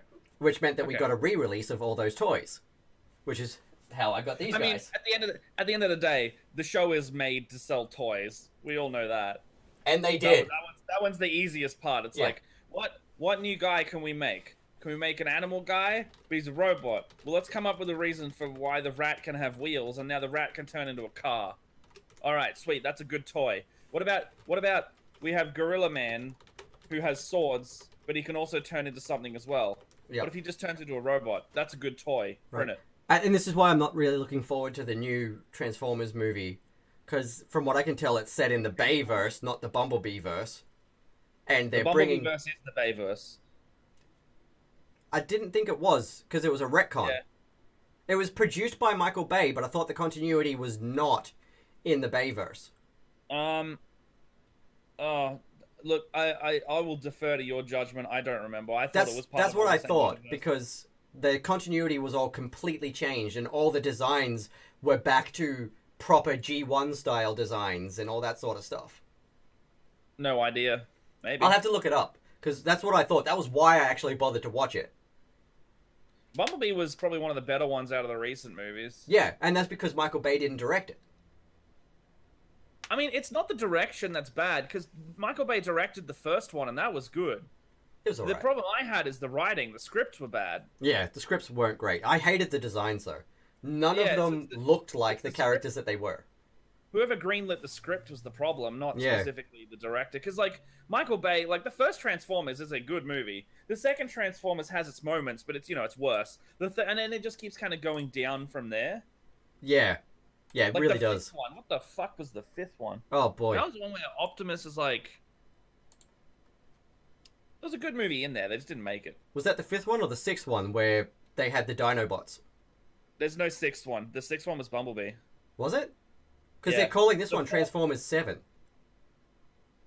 But Yeah, Bumblebee 'cause was its own That thing. means Bumblebee's number 6. That's weird, because it's set in the 60s. Or the 80s or whatever. I mean, Fast and the Furious Tokyo Drift, my dude. Eh. That's All number right. 3. Yeah. Well, I'm not super keen because it's back to Michael Bay directing, I think. Or no, it's a new director, but it's back to more Bayverse style designs and stuff, I think. Not more Bumblebee designs. And they're bringing Beast Wars to Brooklyn. It's always got to be in New York. Yeah, I'm like, what the hell? They want to do Beast Wars, but they want to just... They're going to call it Beast Wars, and then we're going to get a Dinobot situation where it's going to be, we wait fucking the whole movie, and then we get 20 minutes of a T-Rex. It's called I don't think, Rise of the Beasts, and apparently Optimus Prime and Optimus Primal are going to team up. Yeah, I suspect that'll be at the end of the movie, though. Yeah. Like they And they're even adding a third faction of... They're trying to say that they're a new faction that's never been seen before. And then they released the name in a press release. I'm like, yeah, those already exist. Terracons. Well, never been. They're talking about never been seen before in the movies, though. No, they said they created them for the movie. I was like, okay, so you just haven't actually dug deep into the history of Transformers because Terracons already exist. Oh, they very clearly I think it's all marketing. They'll just be like, hey, you've never seen these before, but what they mean is You haven't seen our spin on these before. You haven't seen us make a Ratmobile in a movie sense. Think about how crazy that would be. Oh my god, go see the movie. You know? Yeah, it was just so funny because I was reading it and he's like, yeah, we've created this completely brand new faction of Transformers. Never existed before, called the Terroricons. And I'm like, they're a subgroup of the Predacons. Yeah. And I'm pretty sure the Decepticons also had a faction called the Predacons. Thank you, Abner Doodle. So far, so good. 3,238. Oh, how's chat? I can't see the chat. How's chat going? Good, good. We've got a few cool people in there. I'm not sure if you already know them. Floppy Jalopy is in the chat.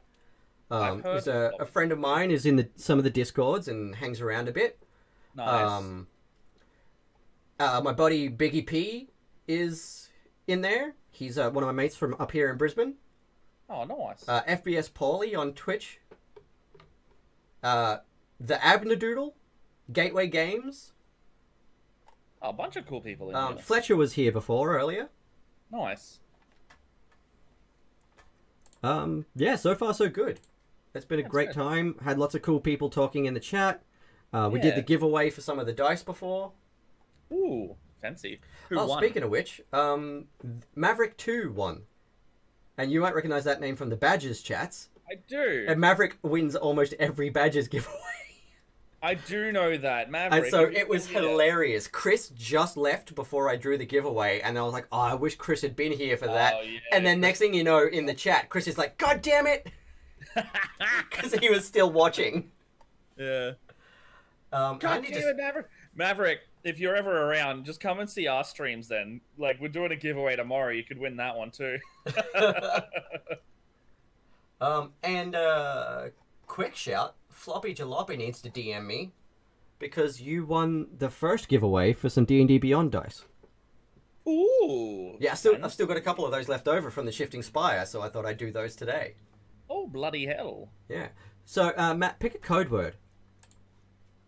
Exclamation mark something. I want the code word to be floppy. Okay. Exclamation mark floppy in the chat to go for one more set of digital dice for D&D Beyond. Yes. Mr. Floppy shall be our successor today for our next giveaway. God, I feel so schlubby today. I'm not on my computer. I'm just sitting on the couch in a Goku shirt. Yeah. Yes, it is. It is very anime, but subtle anime, even though it's bright yellow. I like orange. it. What am I talking about? I like it. Yeah.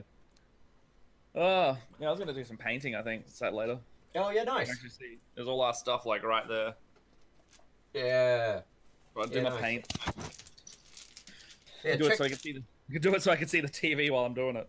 Check these out. Ooh. Where are they from? These are the Raven and Riddle ones. So, the ones. Oh, okay. Kaylee that was here just before. Yeah. Yeah. This is the set that I'm keeping for myself.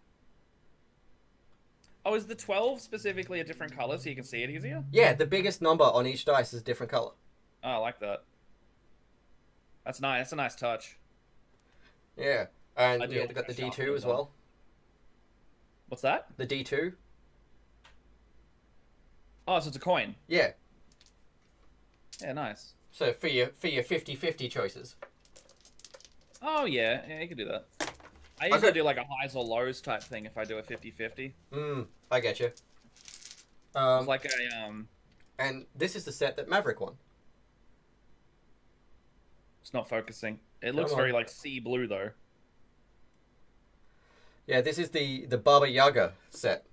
They're all different mythology creature and character themed. Yeah, cool. God, I love dice. Oh, by the way, I gave a bunch of my crew and cast some of those player screens, so they really liked them. And in fact, I run a casual game with them, Curse of Strahd, and every like couple Mondays. Yeah. And Benji's girlfriend joined for a game because she really wanted to play and try D&D, but Benji couldn't find a time to DM. So I was like, fuck it, just come and have a go at the game in a game that we're already running, and then you don't have to set up anything. She came in and she was like, oh, what do I roll? And I was like, Ben, go get her the player screen. And then she used that for like the rest of the game. Yeah, and nice. She, testimonial time. She loved it. That's awesome. She loved, and it's like she liked the card stock. It was the card stock version. Yeah. And yeah, no, it was basically from someone not knowing how to play the game at all. She was playing better than some of the other newer players that day. That's cool. That's so good. You can't ask for a better review than that. Yeah, you teach a player from like literally never playing the game to playing a cleric and knowing how to use a concentration spell and how to use their, she's got like spiritual guardians going or something like that plus spiritual weapon. Nice. At the same time, she's learning how to do that. Yeah, that's cool. That's great. Yeah, it was good. What else we got? I think that's the most recent time of someone I've seen using it. I'm gonna start taking them to. So when I've got my gig games, I want to. If I get some like kids parties, will be pretty much where I bring it along and use it. Yeah. I had a game with a bunch of like 50-plus-year-olds recently. Oh yeah. And I took the player. I took all of the player screens then, and I gave them one each that day. Yeah, awesome. That's so And good. they were like, what could I do? Like, you know how boomers can be. Yeah. They're like, what do I do? And I'm like, well, look at your screen. And they're like, oh. That's awesome. That's exactly what I want. Yeah. People actually finding them helpful. It was good. Handy props. Yeah. Showed some clips of you earlier in some of the games that we played. Oh God, what was I doing? It was mostly the clip from Dread Pirate Tsar. Oh yeah. Yeah, because I lost almost all of the ooze there. I found some footage, and there's a few minutes of it that's not blocked, but I haven't been able to go through and clip out those bits yet. I think it might be a lost cause at this point, trying to get that one. Yeah. Oh, my main goal with that is just to find a couple of reactions from you guys that I can turn into GIFs for you. That's fair. Because all of you had some great reactions. I did notice if you type in "split the party" now, it comes up with a bunch of GIFs of me. It's funny. Yeah, I every time I go through some of our footage, I try to grab some of you from our games and from the episodes of Good Morning RPG that we did and just clip some really good Matt GIFs. God, did you? So I saw you in the chat the other day. Did you see the hype train thing that happened? No, I missed that. I had to go and do something, and I didn't get back in time.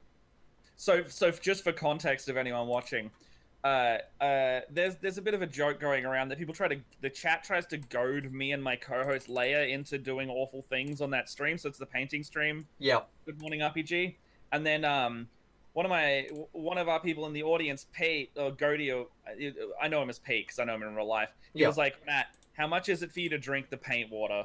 And I was like, I don't know, do this much in gifted subs, and I'll drink the paint water. And so he just straight up does it without thinking a second, doing a second thought on it. And then you see a hype train get started.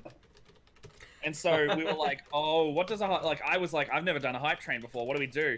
And then the chat was teaching us, and Leia was like, okay, with a hype train, you can if people keep donating and cheering, the hype train will go louder, and then you can set arbitrary goals. And I was like, okay, Leia, if we get to a certain level of hype train, will you drink the paint water?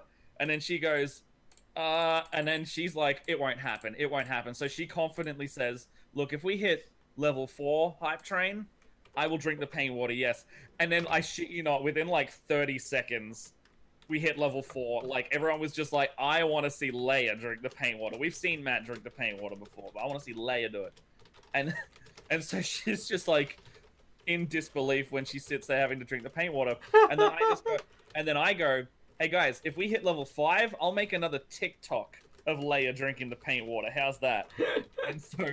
And so within another minute, Leia has now got a TikTok. Well, I need to still make it. I'll probably do it on Monday, actually. Yeah. After I need to get past Ravnica before I can do any dumb things like that. But Leia is now I'm gonna make a TikTok of Leia to that Bo Burnham content song of Leia drinking the paint water now. Yeah. I love it. I love it. So funny. Yeah. But I didn't think someone would, we can because of that hype train and donations, we're now able to like go commission some emotes. So that was amazing. Cool. That's So, awesome. Yeah, we can actually take those tangible funds and go, hey, when we do dumb shit on stream and you support us, here's exactly what you get now. Like we can make these things for you. Yeah. Yeah. And that's the goal. We'll just put it back. We'll put until we start making like a consistent amount of money. Yeah. It'll be like just put it straight back into the stream, Yeah, no, that's exactly it. That's what I try to do with mine. Like every time I get a few subscriptions and stuff like that, I use it for something for the work. Yeah, it's pretty much what we do. We'll either put it into gear or like light. Like right now we're trying to get some lighting gear and some art done up for like the main shows. Yeah. And so like we just did this whole art pass for Ravnica, which was freaking awesome. That stream is gonna look so good. I've done like ID badge cards. Like we got some ID badge cards commissioned, so that's where the character info will come up. Yeah. And it's like a Ravnica guild pack. It like it doesn't open up in an animation, but like there's like a blue hand that kind of like flicks onto screen, and you can see like whose character's up and like their stats. And then like I've animated it to go like in and out. So like when we switch to the map view, he brings up like a bigger version of it, and the map will come through that. Yeah, that's cool. I love that. And then I've got like I made like a bunch of weapons of the overlay, so they're not just static overlays. You can see like dust and particle effects, the light flickers, and then I'm gonna change the background because it's like an office, like a detective's office. Yeah. There's like a window in the background that's transparent, and I'm gonna change the image in the back of that with the weather effects each week. Yeah, that's cool. That's really cool. So it's like the first one we've got. It's also our starting soon screen because we loved it so much we didn't even bother doing another one. Yeah. But the starting soon screen's basically like the same thing, but just without the cameras in and the dice roller. Oh yeah. Yep. And yeah, so it's like a rainy Ravnican street behind the window, and it's got like there's like window, like rain's dripping on the window. You can see rain in the background. And you see like a market alley behind it. Yeah, I love that. That's really cool. Freaking love it. The hardest thing is to work out how to, because you know how like when you put in overlays, you got to like have the cameras, unless you like specifically do something with the cameras, you got to have them kind of sitting behind the overlay. Yeah. We had to work out how to do that, but with an already transparent window, because technically both were transparent. So we had to work out, well, how are the cameras going to sit there and be, looking good and rounded in addition to what's going on behind the window with the Ravnican weather. Yeah, that makes sense. Yeah. I love it. I love the stuff that you do for your streams. It always makes me really happy to see. Yeah, I don't know. I put too much effort into it sometimes. I know this, but I want it Shut up. When you've when you've got an idea and you can do it, I think you should go for it. Yeah, exactly. Like, dude, have you seen how fucking complex I get with my shit? Yeah, it's a lot. There's a lot going on. Yeah, I can't wait, honestly, next year to do the Shifting Spire again, because of what I'm going to do this time is finish writing the adventure and then build all of the maps for print, but also all of the animated versions in Arkenforge ready to go. Nice. So I can just click on the one that I want and just shuffle them from week to week without having to do any prep because I've written it all. Yeah, that's good. I think that's a good way to go. So yeah, when my prep that I've done for this one, someone from Reddit very kindly shared with me and let me use I've got one main map for tomorrow if we even get into combat. Yeah. And like they basically remodeled the one of the Ravnican maps from the book, like the official book, and they made it in like Incarnate or something. And when I found it, I was like, this is so much more detailed looking than the one from the book. So I'm just gonna message this guy and see if I can use it. And he totally was just like, yeah, I've also got a bunch of other ones if you want to use them. I'm like, I might take you up on this. Yeah, that's nice. That's nice. I love that. He didn't even want to shout out, but I'm going to shout him out anyway. Yeah, do it. Yeah, I appreciate him. Them. I appreciate you. Oh, yeah. I'm not looking at the screen because I can see it in my peripheral. Like, let's slide this in with a compliment and see if I can trick him. Yeah, no, I saw you changing, and I was like, I'm just not gonna look. That's all right. It happens. Yeah, definitely. Yeah, no, that's pretty much. I've played 6 times this week, so my brain's just like, fuck, only playing games or setting this stuff up. So if I sound like a broken record, just repeating myself of what I've been doing, it's because that's the only thing I've been doing. Yeah, no, I get that feeling. It's like I haven't played since the Shifting Spire, so I'm kind of. I've been too busy with work and getting ready for this. Oh, that's fair. I've been like flat out getting ready for this. You know, like liaising with Chris and getting all the Glowcraft stuff arranged and. It's laser cut, right? Yeah. The laser cut player screen. I saw that for the first time the other day. That looks awesome. Isn't it? Right? He did such a good job. I was fucking Chris floored. does fantastic work. Oh, did you see? So I was talking to Chris the other day because one of my paid game players was talking about how she commissioned a dice tower but it wasn't a dice tower. It was a dice tray, but also can store her dice. Oh, and yeah. I was like, oh, that's really cool. And then she was like, yeah, I got it from this guy, this like Oh local yeah, guy I remember you telling me about that. Yeah, and she showed me it, and I was like, where did you get that from? I think I know who made that. And then she was like, oh yeah, it's this place called Glowcraft, and I was like, oh, yeah, Chris made that. No wonder it looks so good. Right? He's a fucking wizard. He's so good at what he does. I was blown away by the fact that he made it fold up. Like, completely flat. Like with the hinges and stuff? Yeah. I thought for sure it was going to be some kind of, like, clip-together situation when we were talking about it. Oh, no. I could definitely... You get some, like, good little hinges. Yeah, I'm not surprised he did find a good way for it. He spent many hours and a couple of iterations designing those hinges, and now it folds completely flat, just like the real versions do. Nice. So I like that. I was just absolutely thrilled by that. Mm. Couldn't believe it. Oh man, that's nice. Oh, yeah. Few people have gone in for the Glowcraft treatment. Oh, nice. 5 out of 10 of the Glowcraft treatment deluxe. Nice. One person's gone in for the whole crew deluxe pack with the Shifting Spire dice tower. So what's the whole crew deluxe? It is 6 player screens, 5 of the mini dice tower, this bad boy. Yep. And this bad boy for your DM. Yep. Plus a set of Chris's puzzle dice. Mm-hmm. And all the digital rewards. Nice. You heard it. Go support that one on the Kickstarter. You should put a link in the chat because I was trying to get you to bloody passively spruik that. So exclamation mark KS. Kill steal. Not what you want. The 2 deluxe private session ones are still there at the moment. I wasn't really expecting them to go on day one because they're luxury ones. Is that the ones that you get like a bunch of the laser cut ones? No, it's the one where they get the whole crew pack plus a session of one of my games. Oh yeah. So one session they'll get a private session of the Hunger of First Peak, and the other one is a private session of the Shifting Spire. Nice.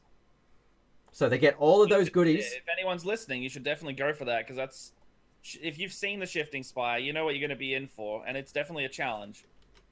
Yeah, I can't wait to do that again next year. For anyone in the chat that hasn't watched it, there's a link. I told George that his optimizations are gonna go unplayed, and he was very upset that he doesn't get to He will try his hand at it. He will. All of you that were gonna be players this year are shortlisted for next year. Like, I told him that as well. I mostly meant like he doesn't get to do it sooner. Yeah. No, I get that. Just in case I hadn't told you, I thought I'd remind you that as soon as I do a new season, everyone that I didn't get to play with this year gets first dibs on dates before I cast any new groups. Nice.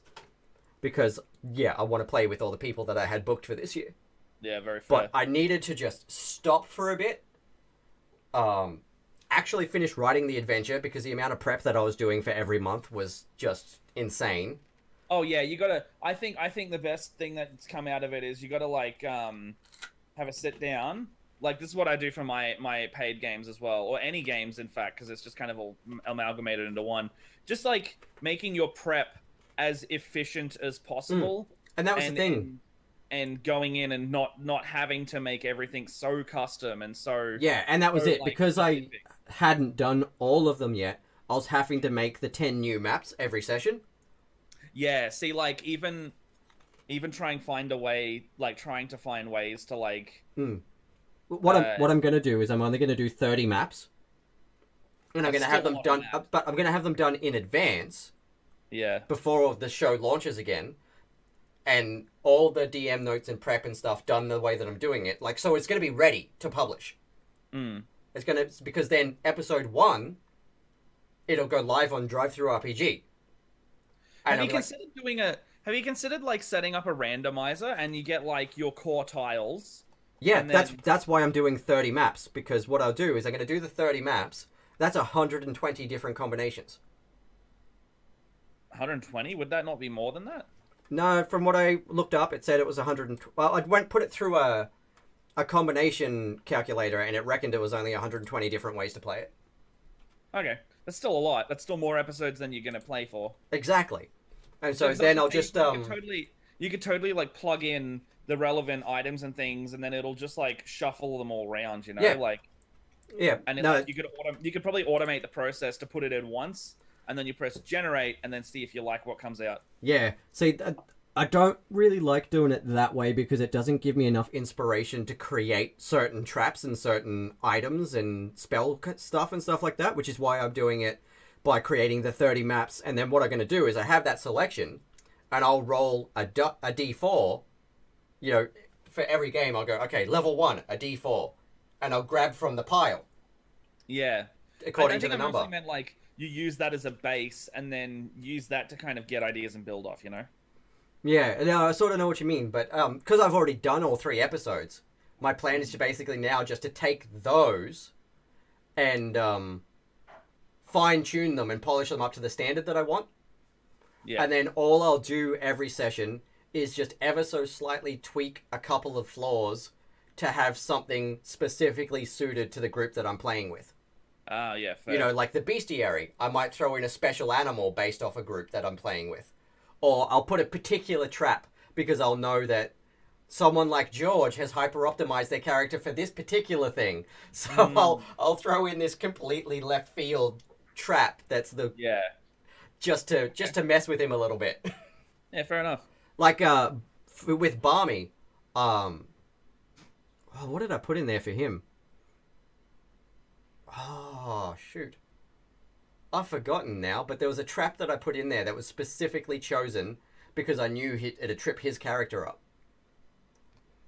And it did. He went straight for it. He went straight for it. That's good. Hey, I gotta start going soonish. That's all right. It's I had a great time on chatting as well. Yeah, we've been an hour over the original party time, so I'm stoked with that. Anyway, yeah, it was gonna originally end at 1, so... I'm stoked. Well, I won't keep you any longer then. I'll let you get back to having a bit of a relax more than anything. Yeah, I'm going to go have some lunch and then make myself a whiskey. Yeah, you do that. You deserve it. Yeah, celebrate. I've got fancy as fuck. I've got some fresh peaches. I've got some Japanese whiskey. I'm going to make some peach iced tea and nice. I'm going to have some peach whiskey iced tea with bubble tea pearls in it. Ooh, just to be extra. That sounds good, man. Just going to have one, but it's going to be good. I have many. No, see, that's basically how I do it. I have one drink every so often, but when I do, it's a good one. Have a good drink. Yeah, that's fair. I've had this bottle of Japanese whiskey since my birthday last year when Robin got it for me. Oh, nice. Yeah. All right, buddy. Thanks for joining. It was great to see you and have you on. Everybody, make sure you go follow Matt on all the socials. Chav, I haven't honestly decided about that. I didn't use either of those things for the Indiegogo, so I actually have to figure that out based on how expensive they both are, because they're pretty pricey. So honestly, it depends. I may not even do one. It may be, because since the only thing that's going to be needing to be confirmed is addresses, and if we reach the third and final stretch goal, people will need to confirm which artwork they need. So I may do that manually and just spreadsheet it, because I don't want to spend any money I don't have to, and I don't want to make anything more complicated for my little ADHD brain if I can avoid it. So I might use a backer kit or kit pledge manager, but we'll see. It all depends on the price, because I am broke. Fair enough. But yeah, I'm gonna pop off. No worries, thank you. I hope to see you tomorrow on the Ravnica thing. Yeah, I'll be in the chat. Need to get it started. I'll be in the chat and I'll be harassing you. I don't know if I'll be able to see the chat as much specifically because I'm not doing. Well, I'll be heckling you anyway. Yeah, heckle me anyway. That's fine. I'm always up for that. Yeah, you can just see my heckles in the VOD later. All right. See you later, man. See you, buddy. See ya. All right. What a start.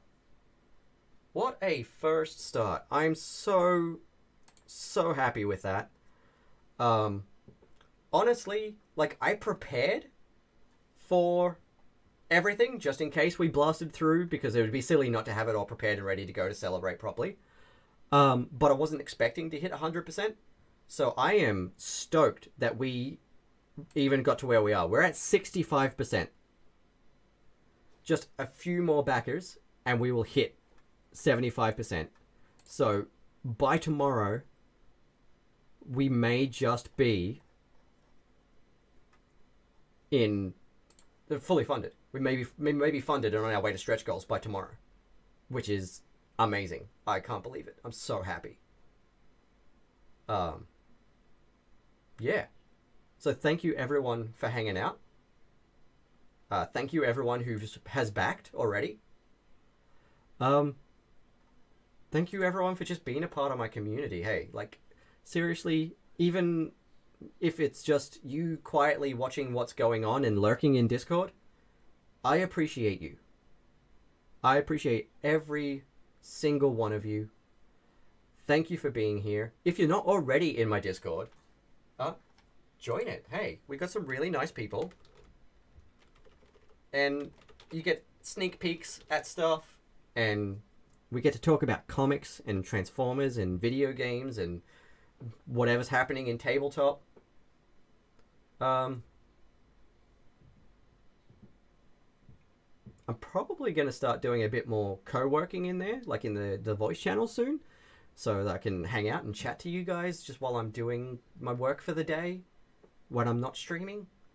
And I'm probably going to try to figure out some sort of, every so often do a Discord game night or some stuff, or a movie night or something, I'm not sure when or how or what. I won't commit to a regular schedule for that once I figure it out, because ADHD, who knows what's going to happen in my life on any given moment.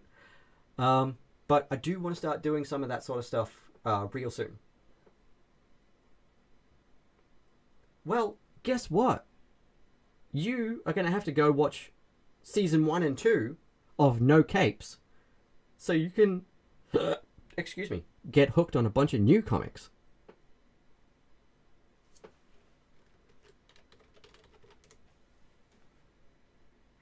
Bada bam. Seriously, there's some amazing creators that I had the chance to talk to about comic books that we love on there. Seriously, The Boys, Happy, etc. One of the co-creators of those comics came on the show, Derek Robertson. And we talked about The Rocketeer for ages. And it was a great chat. I've had some amazing creators on there, and we've talked about some really fucking top shelf comics. And it's amazing just the things that I've learned as a comic book writer and artist just by having those conversations with these people. I've learned so much. The comics that I'm writing right now are so much better. than they were before, and that's the next thing. Like, once fulfillment is finished for this, I'm doing a Kickstarter for my 10-page mini comic, the Network Man. I will be finishing the 3-page mini comic that I've been working on for way too long, because it's been a sort of back burner when I have time to sit down and fiddle with it project. The Man Who Found the Future, real soon. I'm in the process of inking it at the moment. I'm going to do a little bit of inking on at the beginning of every one of these live streams that I'm doing while I'm working for the Kickstarter rewards. Hey, welcome back, Channel 29. I was going to raid you. Hi. Hello. You're here just in time. I'm just about to finish up. We're at 65% funded. How good is that? Yeah, we haven't hit 75%, so I haven't been able to update it yet, but we're actually at 65%, 3,264. I'm so stoked. We need like $500 to hit 75%.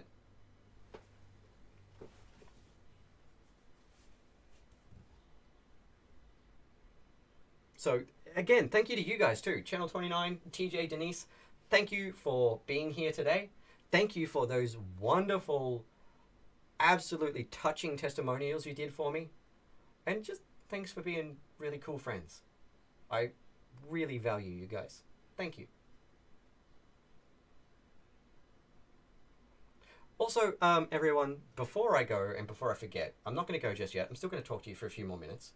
But before I forget, Robin wanted to say also thank you for being here and thank you for supporting the project. And bye-bye. Because they had to go have a bit of a rest because with our neurodiversities, all this light can be a bit overwhelming. But they wanted you to know that they appreciate you all and thank you for helping us out. That'd be aces, actually. Thank you. Anyone who has a screen, if you're in the chat, please feel free to do and send and tweet and Instagram and Facebook as many photos as you want. Like, the more that the social media sphere is flooded with this thing, the more successful this campaign is going to be, which means I'm going to get to make that Pathfinder screen. And if I get to make that Pathfinder screen, that means I get to make a Starfinder screen. And if I get to make a Starfinder screen, that means I get to move into something else. I won't be doing Chaosium anymore, unfortunately. I'm not down with the NFTs, but I will be doing a lot of other systems as time goes on. But yeah, keep an eye out. As soon as I finish fulfillment for this, I'm going to do a Kickstarter for $1,000, maybe $1,200. Real small. To do The Network Man, which is a 10-page sci-fi mini-comic about a cool intelligence spy agency that's not government funded and is like trying to save the planet, essentially. It's like it is trying to save the planet, like not everyone in it, let alone like the actual planet and environment. The main character is Teddy Valentine, and he's a cyborg super spy with an anxiety disorder who has a TV screen for a head. The world it's set in is stuck in the 70s aesthetically, but is actually super advanced technologically. And so like this 10-page mini is like a primer. It's like a teaser for the larger book, which is going to be like a 60-page graphic novel. And he has an offsider. His partner is Cable Chanel, but everyone keeps mispronouncing it Channel. And they work for the network agency. And then the agency that they're fighting against, which is trying to destroy environmentally friendly energy and resources and initiatives, is called Murdoch. All dots between it, obviously it's an abbreviation, MURDOK. And the core agent for the Murdoch agency is Fox Newsom, and his handler is Karen Baggage. So it's going to be really fun. It covers like a very, very condensed version of Teddy's origin story. And It's going to be a digital PDF, including like back matter, concept art, and notes about the world and stuff like that, which will probably put it up to about 20 pages with the back matter, maybe 15. I've got a really, really cool artist that I'm working with for it. Her art is just the perfect mood for this story. But at the moment, because I am working part-time and doing a lot of other stuff, I can't pay her rates. So it's in limbo until I can do that Kickstarter. And I only need about 1,000, maybe 1,200 just to give it some buffer to cover her rates and my letterer's rates and all that sort of stuff to make that comic. And I would really love to have that out by Christmas. Maybe January-ish, but by Christmas would be cool. That's the next Kickstarter project, and then there's other stuff that'll come out after that. But yeah, thank you very much. Thank you for backing. Thank you for supporting. Thank you. Like, I know some of you have been here. Like, Floppy has been here since day one. Since before I was even Brain Beast Studios. Since before I was even Sean Sunday. Before Robin and I got married. Floppy has been around since I used to be in the cosplay and prop making and special effects industry. So, Floppy, you rock. And thank you. I'm really glad that we got back in touch again. You rock. And then you introduced me to TJ and Denise, who have become amazing friends. They're just wonderful people. It's delightful.